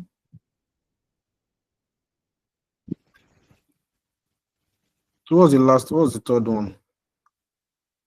Depreciation. Annual depreciation based on current replacement cost. This is for replacement. I didn't get that. Depreciation based on replacement. Mm. The equipment is old and is in need of replacement. The annual depreciation based on current replacement cost is in the region of 3 million.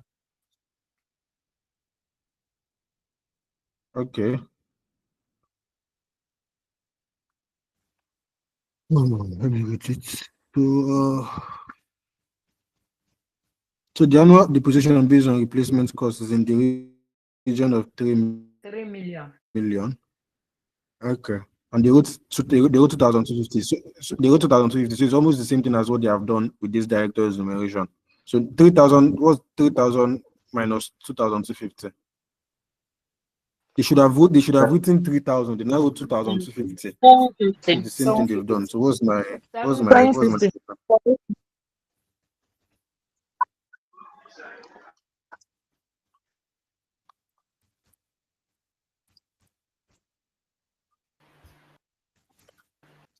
It's going to be 750 also.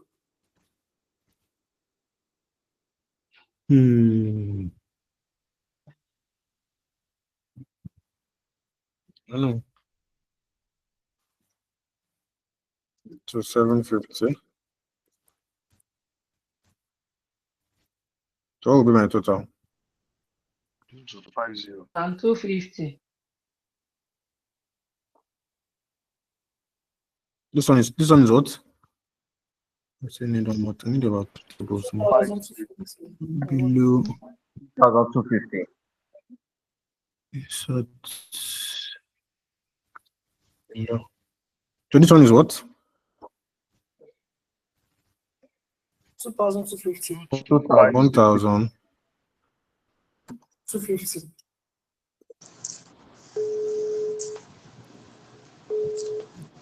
So I think I still have one more thing to do. We have let's do the profit for the year. Let's say profit. What's the profit for 2009?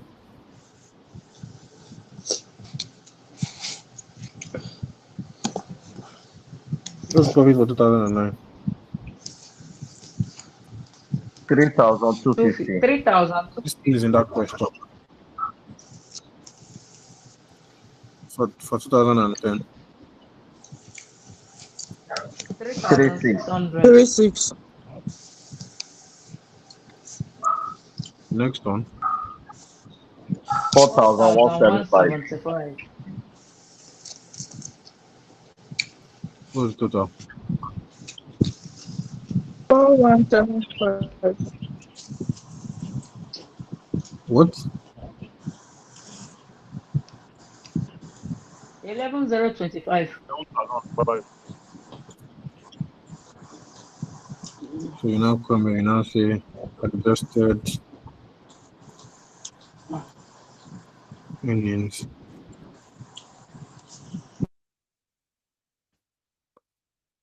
So add Like do this, do this, do this, do this.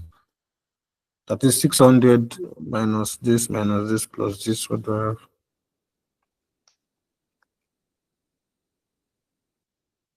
2475. What? 2475. 2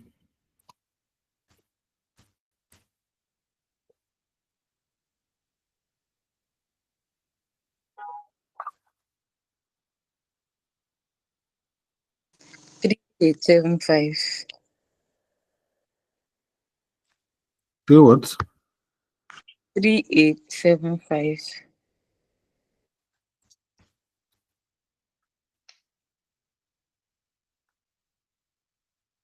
It should be 1875. 38.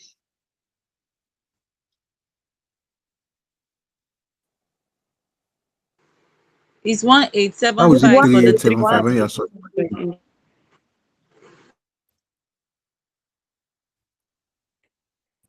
2,300. so what's the total?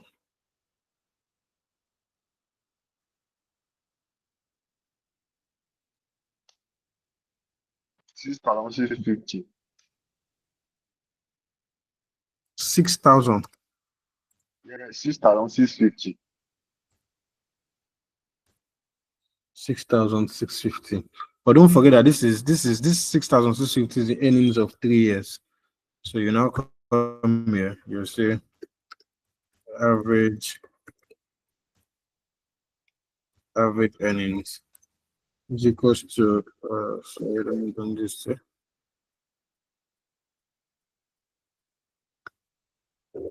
Please, the figure for the This second is year is the figure for 1,650 the second year is divided by 1825. 3. What do I have? What? Observation, please. For year 2010 is 1825. For this one? Yes, year 2010 average, please. Adjusted earning. It's 1825. 1825 is correct. Okay, 1825. Yes, 1825. 1825. Does it change? Does it change this final figure? Yes. Yeah. I'm supposed to Yes. change it back to 6,000. It's 6,600, not 650. 6,600. What's the final figure?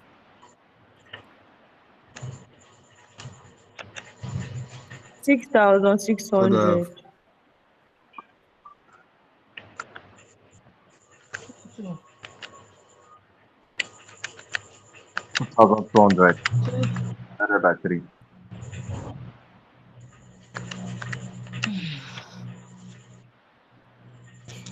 So that's first problem solved. But don't still forget that your PE ratio that was given to you in the question also, it was you cannot use usually since they gave you two different PE ratio. Let's look at the question together so it will not look like I'm taking this from my head. Look at the PE ratio they gave you now. They gave you 5.4 and they gave you 6.6. Those are two. So you need to use average. You cannot use one or two of them. So you have to use the average of them. So you come here. We've used average earnings now. It only makes sense to use average PE ratio to child on lives. So you come here. So you say average PE ratio. So that is what? That's 5 point what? 5.4 4 plus 6.6. 6 point.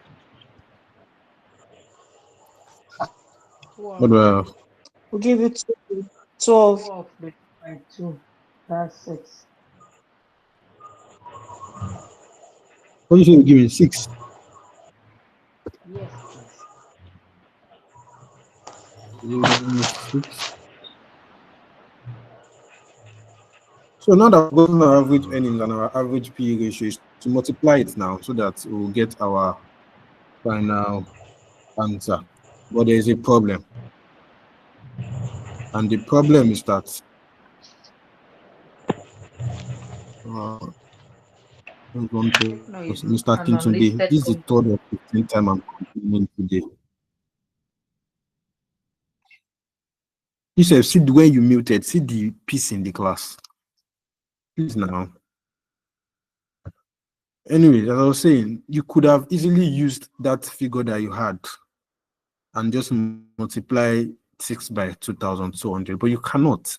Why? You cannot because if you look at the grammar of the question, it was stated that the company you are trying to buy or the company that you are trying to acquire is an unlisted company. Look at that. I've explained to you in that first class. It was an unlisted company. Now, let me look at where it is stated for you. Techno, sell their shares, likely they should fail. She mentioned it somewhere. That's the first line. Look for where that. The first paragraph, First sir.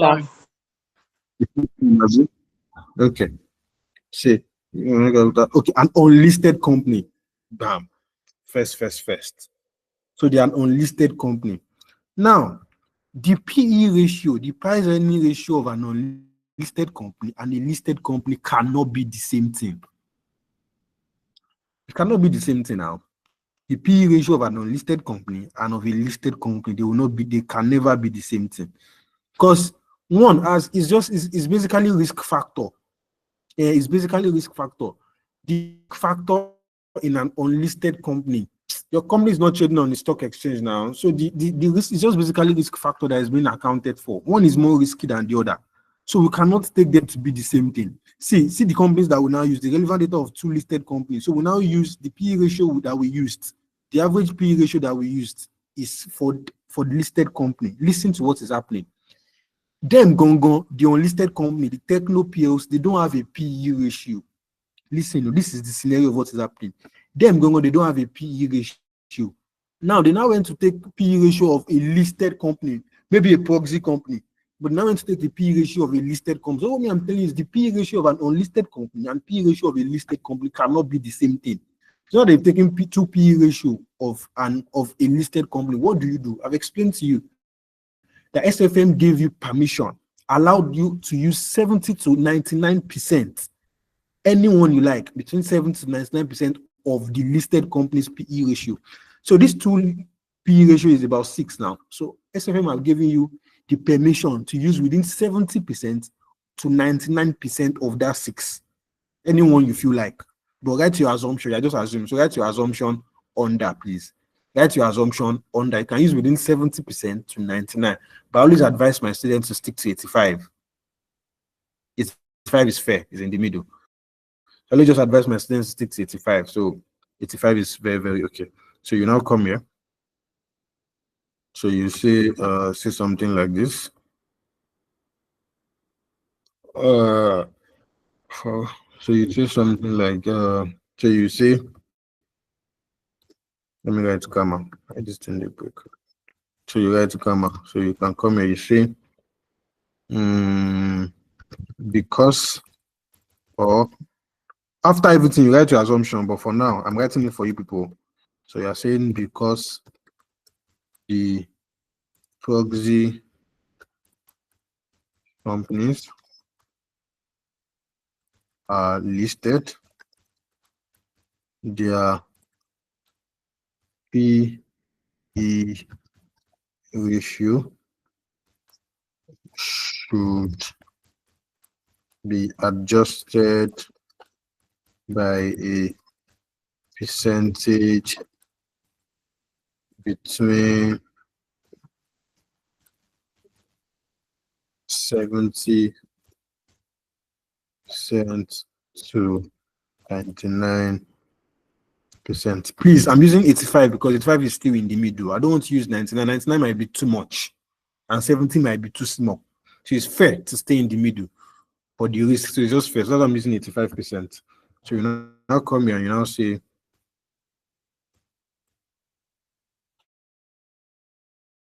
percent times 6. What do I have? What do I have? What do I have? What do I have? 5.1. You come here and say 5.1. So let's take this to our, so this 5.1, our average, so our new P to the P we have is 5.1, our earnings is 2,200. So let's take this here. So you come here, you now say market value equals to so you say 5.1 multiplied by 2,200. So do I have?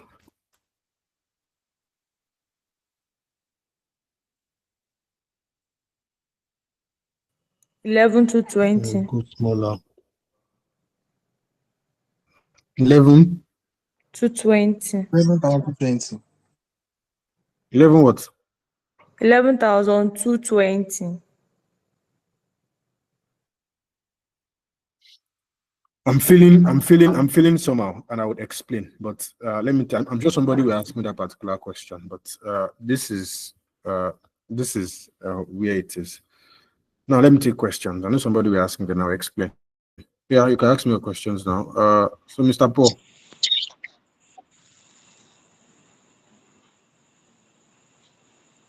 Paul, please, your question. All right. My question goes like this. In computing the PE ratio that we are doing now, because with this now, to the best of my knowledge, I know that we have a formula for PE ratio. Now, and they gave us different years, 2009, 2010, 2011. Now, for Techno PLC now, they didn't give us a PE ratio for it. Now, is it not possible that we compute PE ratio for Techno PLC, giving all the parameters to compute it? Then why are we now assuming 85? Were you giving all the? Are you giving all the parameters that you could have used? Yeah, because I'm seeing dividend there, and I'm seeing ordinary shares. Using the formula, I feel we should be able to compute PE ratio for each year, then get the average. So that's why I'm asking the question. And where did the 85% that they are using, where is it coming from? I don't know. I'm just telling you it's an assumption. No. That's what I just mentioned. Yes. Now let me explain. Now the thing is, based on the scenario of the question, if you read the grammar of the question very well, they gave you information of those proxy companies for a reason. It's not for design. They were given to you for a reason. So see, they said the relevant data of the two listed companies engage in similar similar line of business as Techno Limited. Obviously, for obvious reasons, because they don't have, so they expect that. And when we're doing our investment appraisal, I explain what proxy company means to you. So it's just basically to say, okay, we don't have this thing, we don't have information for it. Somebody that we are in the same line has the information, so we can use that particular information for our own. That's the way we do even cost of capital. That's the way you do your proxy company's cost of capital. So this is why information of the proxy companies are actually given to you for that particular usage. And about 85%, I explained to you, I said it's because this particular proxy company is listed. If it was an unlisted company like Techno PLC, you don't need to take 85%. Or if Techno PLC was also listed and this was also listed, you don't need to take 85%, just use it like that. That means you can say that their informations are the same thing. Most of their risks are the same because they are both listed on the stock exchange. But for this particular scenario, Techno PLC does not have, they are not listed at all. So they cannot have the same risk with a company that is listed. That is why it's 5. And I said, according to SFM, they have given you permission to take 70 to 99%. It's not even SFM, I think it's in general world. You can take 70 to 85, 70 to 99% of that particular PE rate to account for the risk that was not being accounted for when you did the average. So that is where the 70 and the 5% is coming from. And that is where we're using the proxy companies. When we get dividend yield, we still use 9% and 11%, because those are the information of the proxy companies that were given to us, and they were given to us for a reason. I'll fine, sir. All right, sir. All right. Miss Morano, please, your question. Thank you very much, sir. Well done. Please, I got lost right from excess director remuneration, no network, no spend. So I don't know how you got the remaining figures except inventory.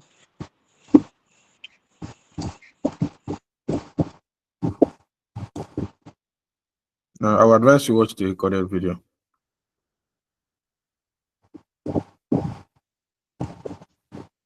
Thank you. Bukola Adeola, you're not telling me anything. Please help me with your mic. Omolawa, please, your question. Good evening, sir. Okay, I Omolawa, just please, want your to. question. Can you hear me, sir? Bukola Adeola, please, now, if you're not telling me anything, help me with your mic. I'm muting you and you're muting yourself again. Hello, sir. Can you hear me? Good evening, ma'am. Okay, good evening, I sir. hear you clearly. Okay, on the Good evening, ma'am. solution of the adjusted earnings, sir, based on the question, it says that I have two questions on the directors, excess on directors remuneration. I noticed that you deducted, but I'm not sure, but that is why I want to be sure. That is why I'm asking this question, because they said that the directors have increased their remuneration in order to reduce the company tax liability. I want to understand why we are deducting it. And also on the inventory, they say inventory overvalued.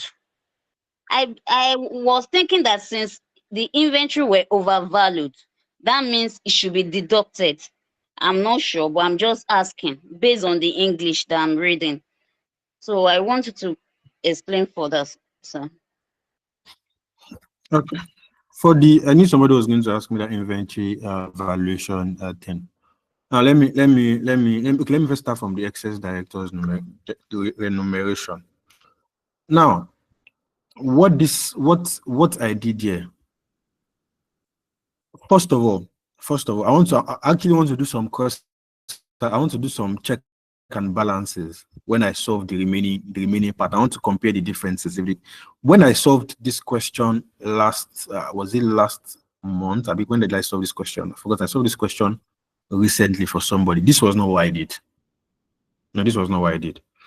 Now, what I'm trying to do here is, so recently I noticed something with the inventory valuation, I think it was after I was thinking about it, and I'm like, okay, let's look at it together now. This, if inventory has been overvalued, listen up. What it means is the inventory was overvalued at the end of 2008. Fine. So it means that the cost of goods in that 2009, what it means is it has been understated. For inventory to have been overvalued in that 2008. So the cost of goods in 2009 must have been understated.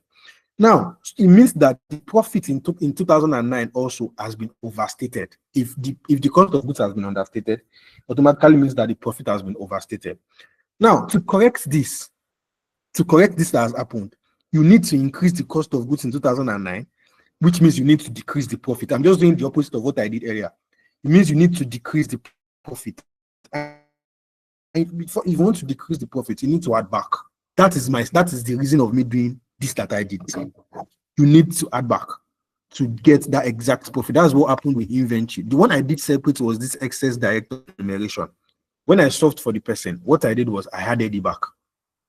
I actually added this excess director's remuneration back, but I actually want to check the rest to see much of the differences. But for the inventory valuation, this excess director's remuneration, I'm actually still considering it. Also, I'm looking at it also.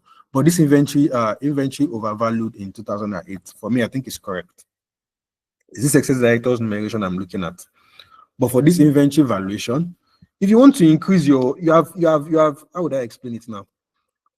You have understated your cost of goods now. the cost of goods in that 2009 has been understated. If you have understated your cost of goods, it means that your profit has been overstated. I dey speak too much grammar. If you've understated cost of goods, if your cost of goods, you are subtracting your cost of goods from your sales now. So if you have understated your cost of goods, it means that you have boosted your profit. And in order to correct all those things, you need to increase the cost of goods in 2009 and decrease the profit. And if you want to decrease that profit, you might need to add back. You might need to add this inventory back. This is why this inventory was added back. Is this director's remuneration gone? That is actually my own challenge. Let me hold on, please. Let me read that grammar again. Maybe I can change my mind. Hold on, please. 1 minute, please. Hold on, please. What is it? They have increased their remuneration in order to reduce the company's tax liability. A realistic charge for services rendered would have been 1,875.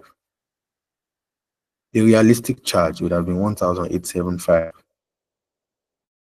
But they now put 2,250 in their books. Okay, they put 2,500 in their books. But the normal charge should have been 1,875. Okay, let me tell. Okay, listen, no.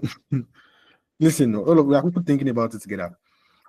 Normally, if I wanted to do this based on what is here, I would subtract it. Because what they have kept in their book is 2,500. If I had those figures back to this thing, I'm still getting what they kept in their book now, which is not supposed to be. Because their service charge should have been 1,875. The subtraction I subtracted from it, me subtracting 2,500 from that, and will eventually give me this 1,875, which is their normal expenses. Do you guys get my grammar? Which would be the normal salary that they should have kept in the book before they now kept 2,500,000. That's the reason for the subtraction. But this is what we'll do. What was the final figure? I think the final figure is about 11,220. I mean, let's do something. I need somebody to do something for me by the side. Can I pick somebody to do something for me? Somebody help me with. Somebody add all this thing up. Like, don't subtract this particular 625. Add it. Let me see the final I have. Somebody help me do that. Real quick, please. Don't subtract this 625. This 600 is correct. But this 625, don't subtract it. Add it back. Let me see what I have. Oh yeah. What do I have here? What do I have? What's the total? 3,031. For this one? For the 2009, that would be 3,1. You add 625 back to 2,475. So that, I don't know if you have a paper and book by your side. Write that figure down. Do for 2010, write it down. Do for this one, write down. Give me the total. So for 2009 is 3,1. 1,825 plus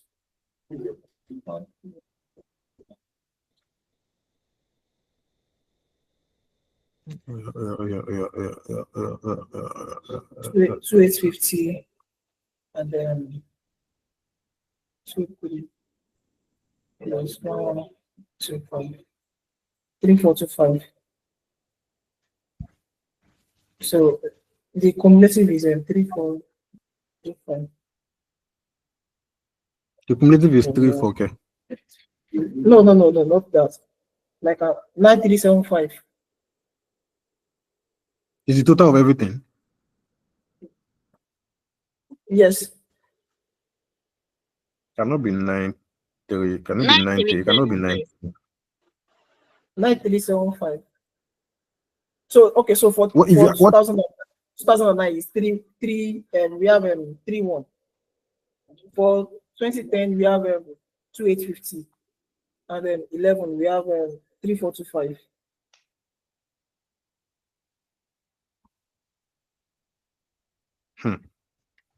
Hello, sir. I'm getting 3,725 for 2009. It's It should be more 3,725. than that. So it should be more than that. We have 350 to 600. That's 3,850. You now add 625 to it. It's supposed to be more than that now. The total is 12,150. The total will be? Yes, 12,150. So that 12,150 4,050 divided by 3. What do I have? 4,015 naira. 4,050. 4,015 naira. That 4,050 I multiply by this 5.1. 20,655. The figure individual is using. No. It's like everybody is using different figure. Where are they getting the figure from? 12,150 multiplied by this 5.1. What do I have? 20,655. 20,655. Yes. So that 20,655. Hold on now. Why are you people always rushing? Relax. Nobody's jumping. Everybody will understand what I'm doing. That 20,655. Just hold on to it. Don't move. Just hold on to it. You see this price earnings ratio. I'll come back to it. What's the second method? This is what I'm trying to do. We have about 4-5 methods that we are supposed to calculate now. And let's do the rest now. We'll compare. If the rest, we are getting something like 12,000, 13,000 for the rest, it makes sense that this is the correct one. But if we do the other ones, we are getting 25, 20 something. It makes sense that that first one, this one that we calculated, is correct. Like they should not be so far off from each other, especially the dividend yield. Especially the dividend, they should not, even the asset base could be a little bit far off, but the dividend yield, they should not be exactly too far off. That's what I'm saying. Okay, let's hold on to this. If we calculate the rest, we'll see the ones that it's supposed to be. Oh, yeah. So what's the second? What's the B part? What is it we should calculate for the B part? Net asset basis. You see net asset. So what's the first net asset basis you say we should do? Okay, book value, net asset. Net asset is also called book value. Sorry. There's something I want to write. That's why. Let me look at the question. Okay, valuation using net asset basis. So let me call it valuation using. So I've told you that the net asset basis is always it's just what is in the financial statement, exactly the way it is. Just subtract your total asset from your total liabilities. Let me show you. Just subtract your total asset from your total liabilities. So just come here, say like this. So what are the assets we have there? We have non-current assets. Under non-current assets, freehold properties. Freehold properties. Figure. 6,500.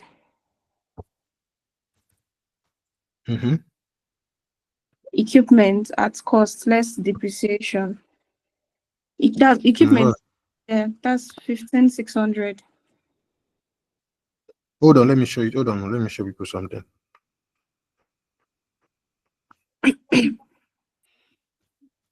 Where is the balance sheet again? Based on this balance sheet, they've already calculated it for us. This is their total assets. Bam. They subtracted their total liabilities. This is my answer already. I know, but I cannot. This is going to be in the question now, so I cannot leave it there. So you have to move on everything. Let me just copy and paste it. It will not make sense. But just copy and paste them. So, but you cannot leave it in the question. So you just transport everything that is here back to the book. This is your net asset. I've explained what book value means. The ways appearing on your financial statement, and this is the ways appearing on our financial statement. So you just carry it and put it there back. Easy peasy. Free 3 marks. Oh yeah, equipment. Equipment 15,600. What's there again? Then current assets. Under current assets, we have inventories. 6,975.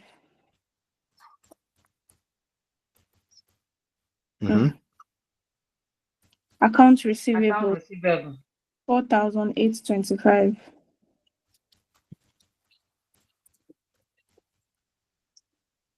$825. 825. That's Cash what I wrote now. Bank. Sorry. Cash equivalent. 650. 650. Then you less current liabilities. These are the assets I have. Yeah, that's all. So total. What's the figure? 34,550. Sorry, sir. Before we continue, the 34,550, that sir. adjusted. Are we not going to adjust that inventory, sir, since balance sheet item? Adjust it to what? No. You know, inventory Check the item date and of the over inventory, sir. Please. You inventory. cannot adjust it because of check the date and the statement. Check the statement. If you continue, inventory is balance sheet item. Balance sheet item continue every year. What am I supposed to change it to, please? I don't know. I don't understand your question. I'm saying that are we not supposed to less that adjustment of 600,000 from the inventory? You know, It's book value formula you are using now. Now, madam, Can I I know answer you, please? inventory is a balance sheet item. Calm down. Can everybody calm down? Madam, please, can I answer him? And secondly, sir, can you calm down? It's not, nobody's fighting with anybody. Just relax. Calm down and ask me. Madam, please, let me answer him, please. Making my class loud, you know, I don't like it. So I can hear you. I said inventory is a balance sheet item. Since it's going to be adjusted in that year, it's going to be an adjustment that will affect 2029, 2010, 2011, because we carry the balance every year. So we're not supposed to make that adjustment in the book value that we want to do now. Thank you, sir. Well done, sir. So we are saying that this thing that we adjusted in 2009, we should bring the same 9,000 naira to 2010. The 600,000. Yeah, it's because it's balance sheet. Balance sheet item. That's why I'm relax now. Relax. That's the way I talk, sir. No, that's the way I talk. That's why I don't talk. That's the way I talk, sir. It's not a good way to talk. So what I'm saying is, so you're saying 600,000, we have done it, we have adjusted for it. This 600,000. It has been overvalued in 2008. We have adjusted for it in 2000. We've added it back in 2009. We have corrected it in 2009. Yeah, corrected it here. So you're now suggesting I will still bring the same 600,000 in 2010. I'm just trying to reason. Go now. Go flow. We have already corrected it in 2009, and this our balance sheet is in 2011. So there's no way it's entering it. There's no way it is entering. We have corrected it. If they say depreciation was overcharged, I don't know. Let me use. They say, okay, in your books, receivables in your books. They say, okay, you're supposed to collect 2 million naira for somebody, but you accidentally collected 1 million naira in 2009. Then, okay, the person that eventually pays you at the end of the year, you now take that 1 million naira and you effect it in 2010. Part of money you should have collected in 2009. You now still take that 1 million 2011. That because no, it does not work like that. We have already corrected the total loan here. But yeah, people that gave us this question, they know what they. I don't think you guys should overthink. It's another thing. Don't overstress it. Don't overthink it. Another thing is there are two different things that we are calculating. That one calculated was price earnings. All the information on price earnings are for price earnings. Don't now bring the adjustment to this one is asset based now. Don't overthink this thing. That's why I can't try as much as possible. They've kept it here. Say following information, statement of financial positions at 31st December 2011, because they know that if they kept this now as 2009, most students will go and be bringing those informations from there, which is not supposed to be. Down to price earnings, and that's all. This one is another question now. Oh, yeah. So this, what am I listening from this now? Current Now the flow liability. aspect. This is what I don't like to. Current liability, yes. 4,150. 4,150. 3,400. What do you say my size? 30,400.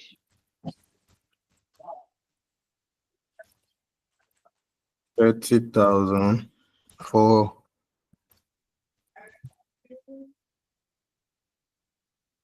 What's that? When we did that price earnings, that second one I told that person to vote for me. What was the answer?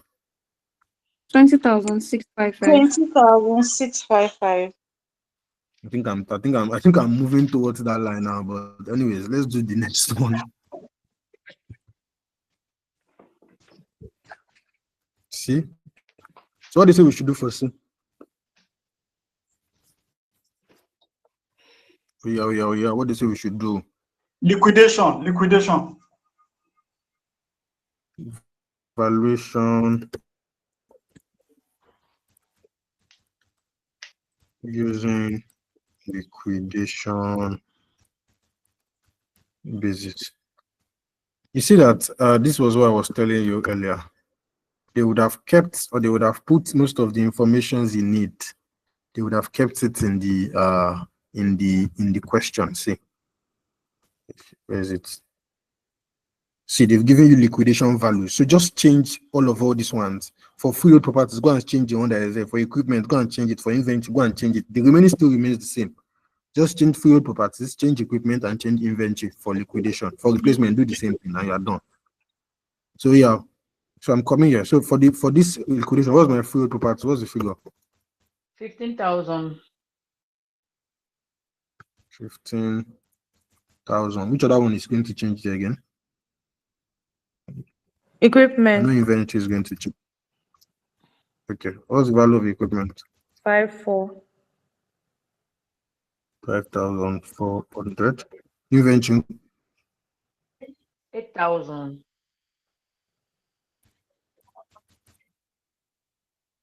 What's this total asset? The total asset should Hmm? be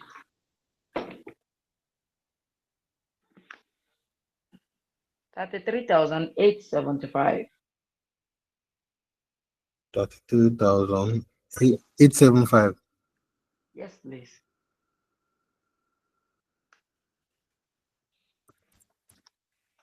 So my current liability still remains the same. Yes, please. Okay. So what do I now have? My total value. 29,725. 29. 725.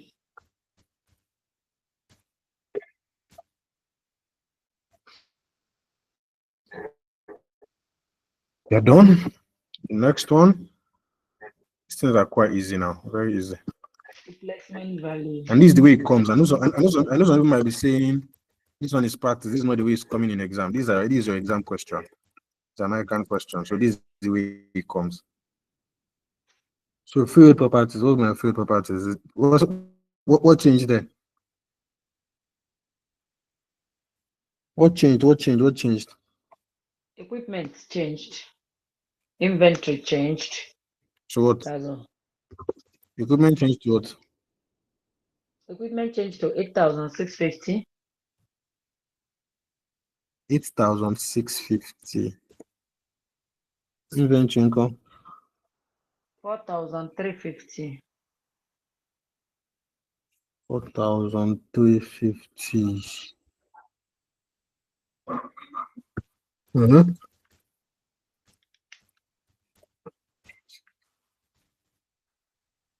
Total is 33,475. So what does this final one give me? 29,325. This one, everything is giving me 29, 20, 20, 20. I think I will tend towards 20,000. I think. But let me do dividend. Dividend is supposed to be closer to it. It's supposed to be closer. So let me do dividend valuation. So I would know. In exam scenario, hold on. In exam scenario, I'm sure most of you might be confused on maybe way to go or route to go. What I would advise is, like I always tell you people, there's no negative marking in ICAN. All these ones that you've done, you would have gotten tick from them. So you cannot entirely miss the question as long as you've done all these things. Your answer will be different, definitely. But all these tick.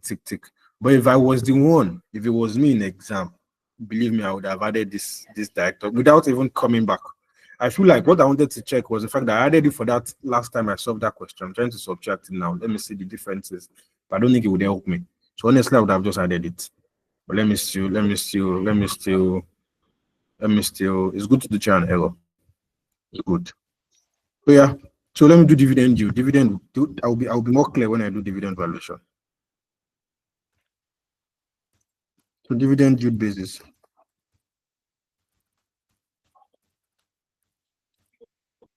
So so you say what's my average? What's the name? What's my average dividend?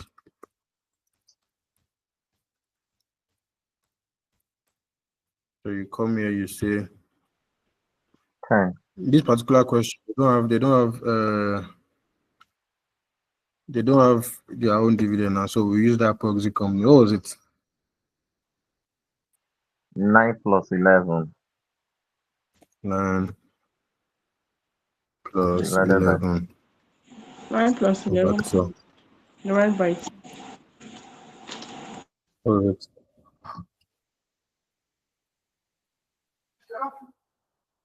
What did they give me? 10. 0.1. 10%. None. Please, it is only for earnings that you take percentage from me to, please. For dividend, go and use it like that. Is my grammar clear? It's only when you do average price earnings ratio that you take 75% to 99% from it, or 70% to 99% of it. For dividend, go and use it like that. You know, yeah. I like the way I can kept financial management and skills, because at least they would have idea of most of these things before they get here. So it makes better sense like that.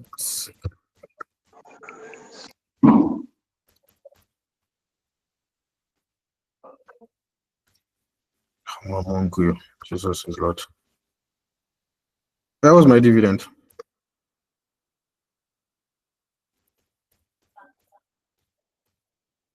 What's my dividend?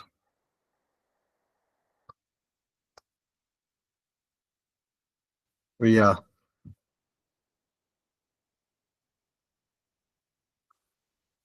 It's my dividend, you. Are we doing average dividend, sir? 2,250. It's not average. 2,250. It's not average. Okay. Let's figure. It's a constant dividend now. They're just paying the same figures. So it's not. How do I 250. solve it? I'm coming. I'm looking for it. Okay. Say 2,250. What was my yield? 10%. So I want 0. What do I have? This info.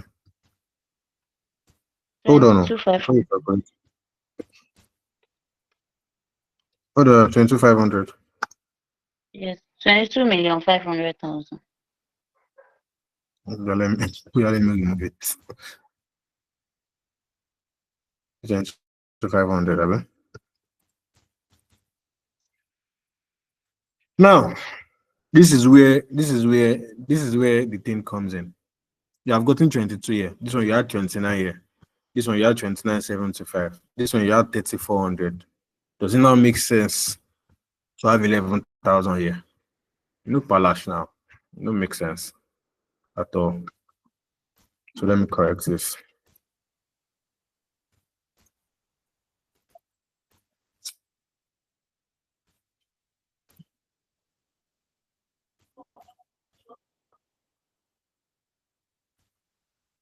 So the man that kept the figure for me, please. What was it? What was this total? What was this one? Yeah. 3,725.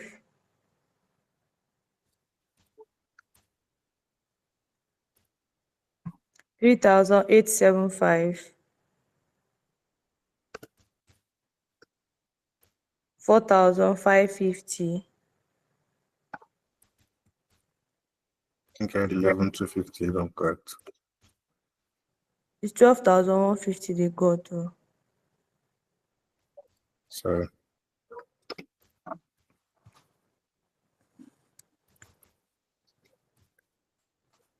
So what would the just give me? That's 4,050.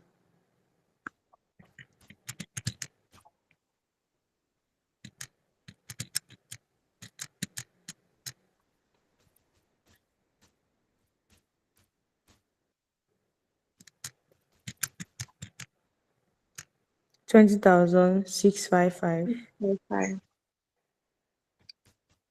Like this? Yes. Thank you very much.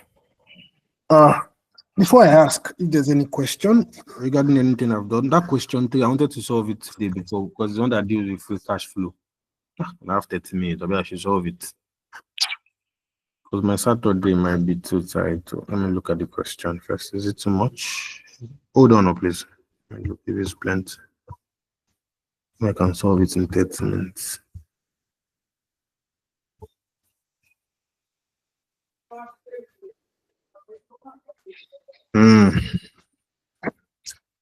I think I actually can.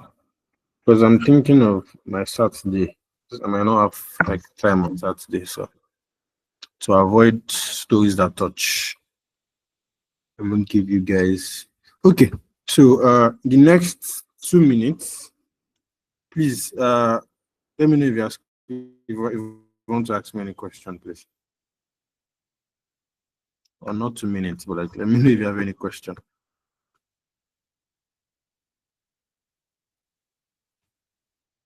Mr. Benjamin, talk to me, please. Maybe I'll not take this question at the end. So this question, my laptop is low. Oh yeah, Mr. Benjamin, your question.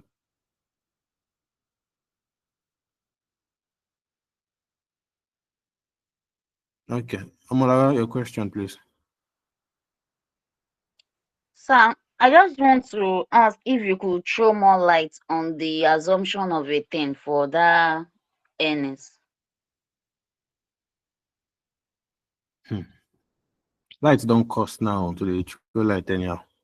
But what I'm saying is, it's just an assumption. It's just an assumption for SFM and everything generally. A listed company cannot have the same risk as an unlisted company. Now, me and you, we agree, Abby? Yes. Good. Since that we have agreed, it means that you cannot use the same PE ratio of a listed company for an unlisted company. That's just the way it is. So the PE ratio of a listed company, it cannot be the same as that of an unlisted company. So this one now, based on the proxy company's information that was given to us, if we use their PE ratio like that, it will be wrong. So that's why we are assumed to take 70% of it. So the remaining 30% we are just accounting for the risk. So that's just the risk of being an unlisted company. That's the remaining 70% of being an unlisted company. That is why we are taking 70% of it. You see the way I taught you, just learn it. When you finish, when you pass SFM, you go. I will buy you one textbook. I will buy you textbooks that you go and be looking for the why, like the why. But for now, learn it like that. But don't worry, what I taught you is correct. That's the way it is. That is if it's the same question in the exam. It's not the same question. I've taught you the basics now. Listed, unlisted. Carry 70% or 80% of the earnings. If they give you two listed companies or two proxy companies, this thing is easy. It's just that most of you maybe because most of you don't like me, you just don't want to learn. It's very easy. What they've told you is the structure of the question is, now I'm a company. I'm trying to buy another company, but me particularly, I don't have any PE ratio. Like if they have given me, if the question is structured differently, and for Techno Limited, they are giving us their PE ratio. No need to go and be using proxy companies' PE ratio. And for Mr. Paul that asked him that question, if the PE ratio of the proxy companies were not in the question at all, go and use the information given to you to calculate the PE ratio. I don't know if I'm making sense. The question can be structured anyways. I can. If the PE ratio of the proxy company was not given to you at all in the question, go and use the information you have to calculate PE ratio based on PE ratio formula. Calculate the PE ratio, go and multiply like that.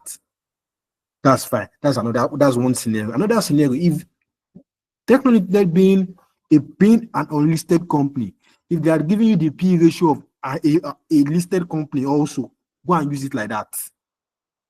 The only difference is because Technically Limited is an unlisted company. They are giving you a P ratio of a listed company. That's the only thing that makes that question different.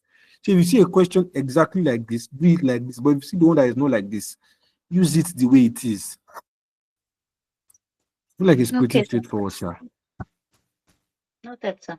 Mr. Benjamin, talk to me. Laptop is low. Shall we be able to solve this question like this? Yeah. So my question is on those adjustments we made, the adjusted earnings. I just want to understand why we are adding some and why we are deducting some. Okay, take for instance like depreciation, we deducted it, and then the remuneration too again, and also inventory. So I want to understand the rationale behind why we are adding up or why we are deducting to get the adjusted earnings. Most of them still most of the most of the sorry, I read something in the comment section. Sorry. Most of the I want to talk now. Most of them are still based on the profit. Most of the adjustments are still based on the profit. I feel like it's the English. It's just the English. Most of them still affect the profit later. Now, for the inventory, I've explained the grammar behind the inventory.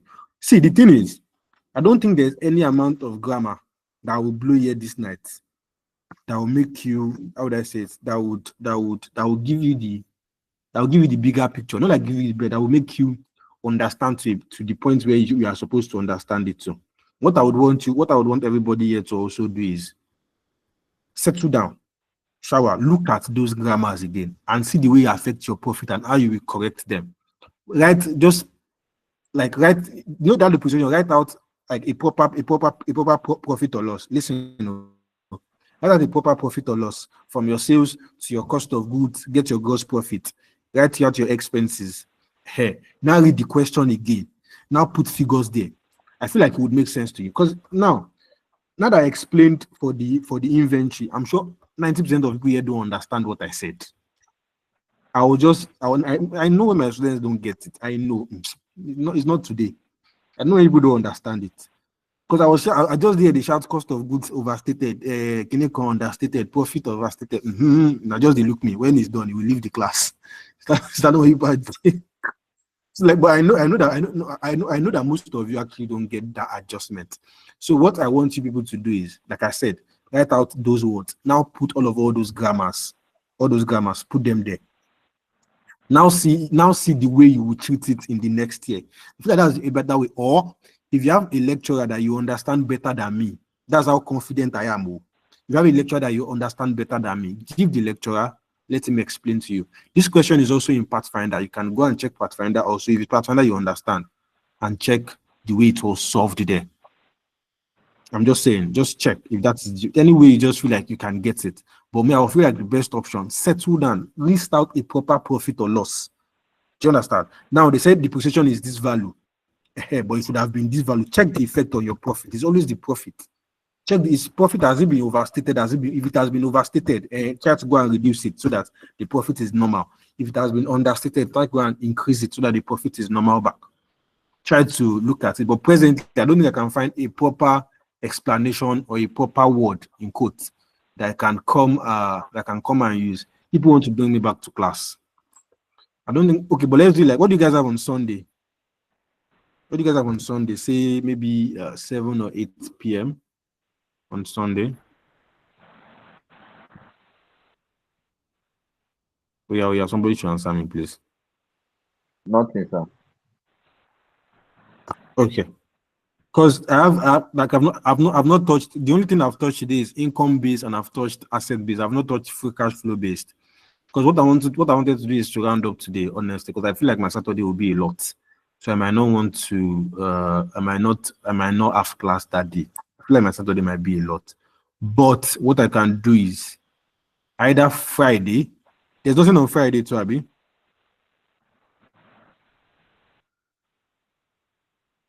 Okay. So either I take either Sunday evening, most likely Sunday evening, sure. So most likely I take my Sunday evening. Then I will now come and touch this last question on our free cash. Then maybe I'll bring one more question also.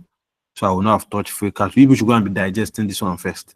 So I'll come and touch because but my system is even very low. I would have loved to do the free cash flow and bring one more question also. So that will solve 2 questions on free cash flow. Maybe I'll bring one also if I find. Just solve 2 or 3 questions on business valuation and I'll call it a diet. And anybody that pays will meet in the revision class. So maybe that's what I would do. Either Sunday or Friday. I think it will be communicated. Maybe Sunday or Friday, sir. Any which one. I think I would communicate it. You guys have anything on Friday also, Abby? No, sir. There's not. Friday, 9 p.m. or 8. Is there anything from 8? Yeah, please let me know. Nothing. Nothing. Oh, brilliant. No Friday, sir. So either Friday or Sunday, I will send the material early, then I will let you know. But most likely Friday or Sunday. So Saturday class would not. So I'll come and solve that last question, cash flow. Then. Please, sir, can you assist us with the working note? I'll send. So either Friday or Sunday evening, I will definitely announce. Sunday evening, no. I'm not asking. We have passed the level of asking for the time you are comfortable like this at this period. Nah, we have passed that. The beginning of that, I was always asking. Only if there is a class. There will not be case study, Joe. But any which way, I would talk to all the lecturers that can be involved. If there's going to be any class. How fine. Case study Sunday evening. I've blown the grammar now. I will talk to everybody involved before I fix class. Talk to Mr. Kabiru if he's available. I don't think case study will hold, but if he's going to hold, fine. We'll know how we will shift the time. We are fine, sir. Okay, sir. So by then, all this adjustment also, I would have gone to meet my English teacher. So they would have taught me how I can cook it better, how I can cook the English better. Because all this overstatement, understatement, where they shout for now, enter on our head at all. So I'll go and look for all these. I have come, I have go, I have cooked English. Then I'll come and use it to explain. I hope I remember, sir, to explain.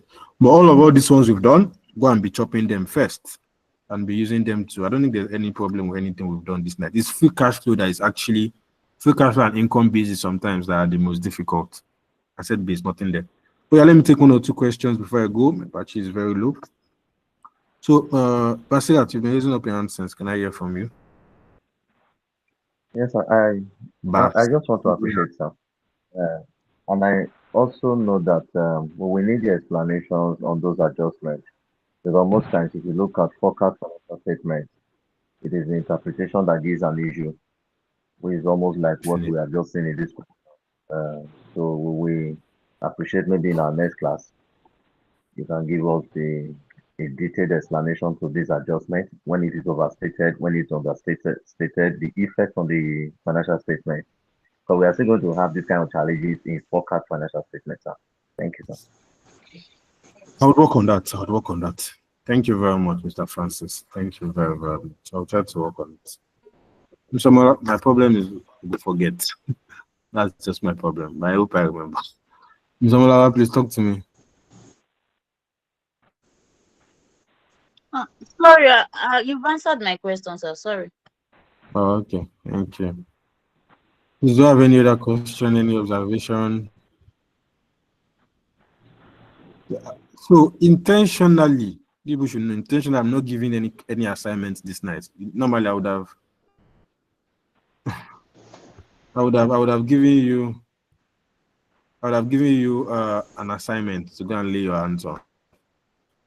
But what I've Okay. noticed is I feel like this is a time where I let you guys do your thing and not pack you up. I was always giving assignment done in the class just to make sure. Since I feel like this time I let you do your thing.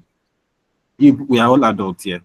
So what I expect everybody to have done this night or to do this night, do tomorrow, is check pathfinders, questions that relate to the ones we've done, dividend valuation, try them. Try them. The ones that relate to asset basis, try them also. Know that that one is clear.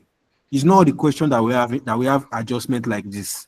It's not all of them. The ones that they have, the one you can do. Try them. Make sure that those ones are they are there already. Please look at them, digest them. Left to me, you people know now. We have done class till 12 before. Yes, now. I will go inside now. I'll go and plug my laptop. If that is what I will go inside now, I will plug the laptop. I have light. So to continue the class is not my problem. People know energy day. I will do this class 1 a.m., 12 a.m. Yes. But like I feel like I don't want to be bombarding you now. Let me allow you guys. That's why I want to fix time. I was not planning to come on Saturday or Sunday, but I wanted to round up today. But if I round up today, it will be a whole lot of information. So I'm just okay. Let me just allow you guys go and digest this one, battle with them. Then when I come next class, we'll do free cash flow. But when I'm coming next class, don't let me meet you guys where I'm leaving you. I beg. Don't let me leave you at this point of you still trying to battle of how to do this one, the formula of this one. You don't know how to go about after. Please, when I come next class, let us have the proper understanding of the one we've done here now. So free cash flow, we meet it there, and I think from there we'll be able to pick up. Is that fine? Yes. Yes, sir. Yes. Yes, God bless you. Yeah. So on that note, thank you guys very, very much for listening to me. Yes, I would send the working notes to the group chat immediately after the class. I'll send the working notes to the group chat. Make I send them now, make I not forget. So I've written everything. on that note, thank you guys very, very much for listening to me. You guys need to improve on your microphone, Sha, but I think it was still fair. Uh We can call it a night. Thank you very much. I will see you guys either Friday or Sunday. Please have a wonderful night and a wonderful remaining of the week. Mr. Olamsulu, God bless you. Amen, sir. And you too.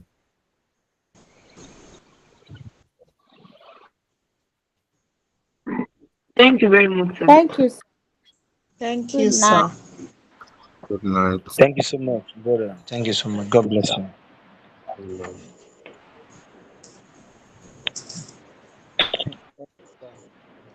That's his beauty. Okay.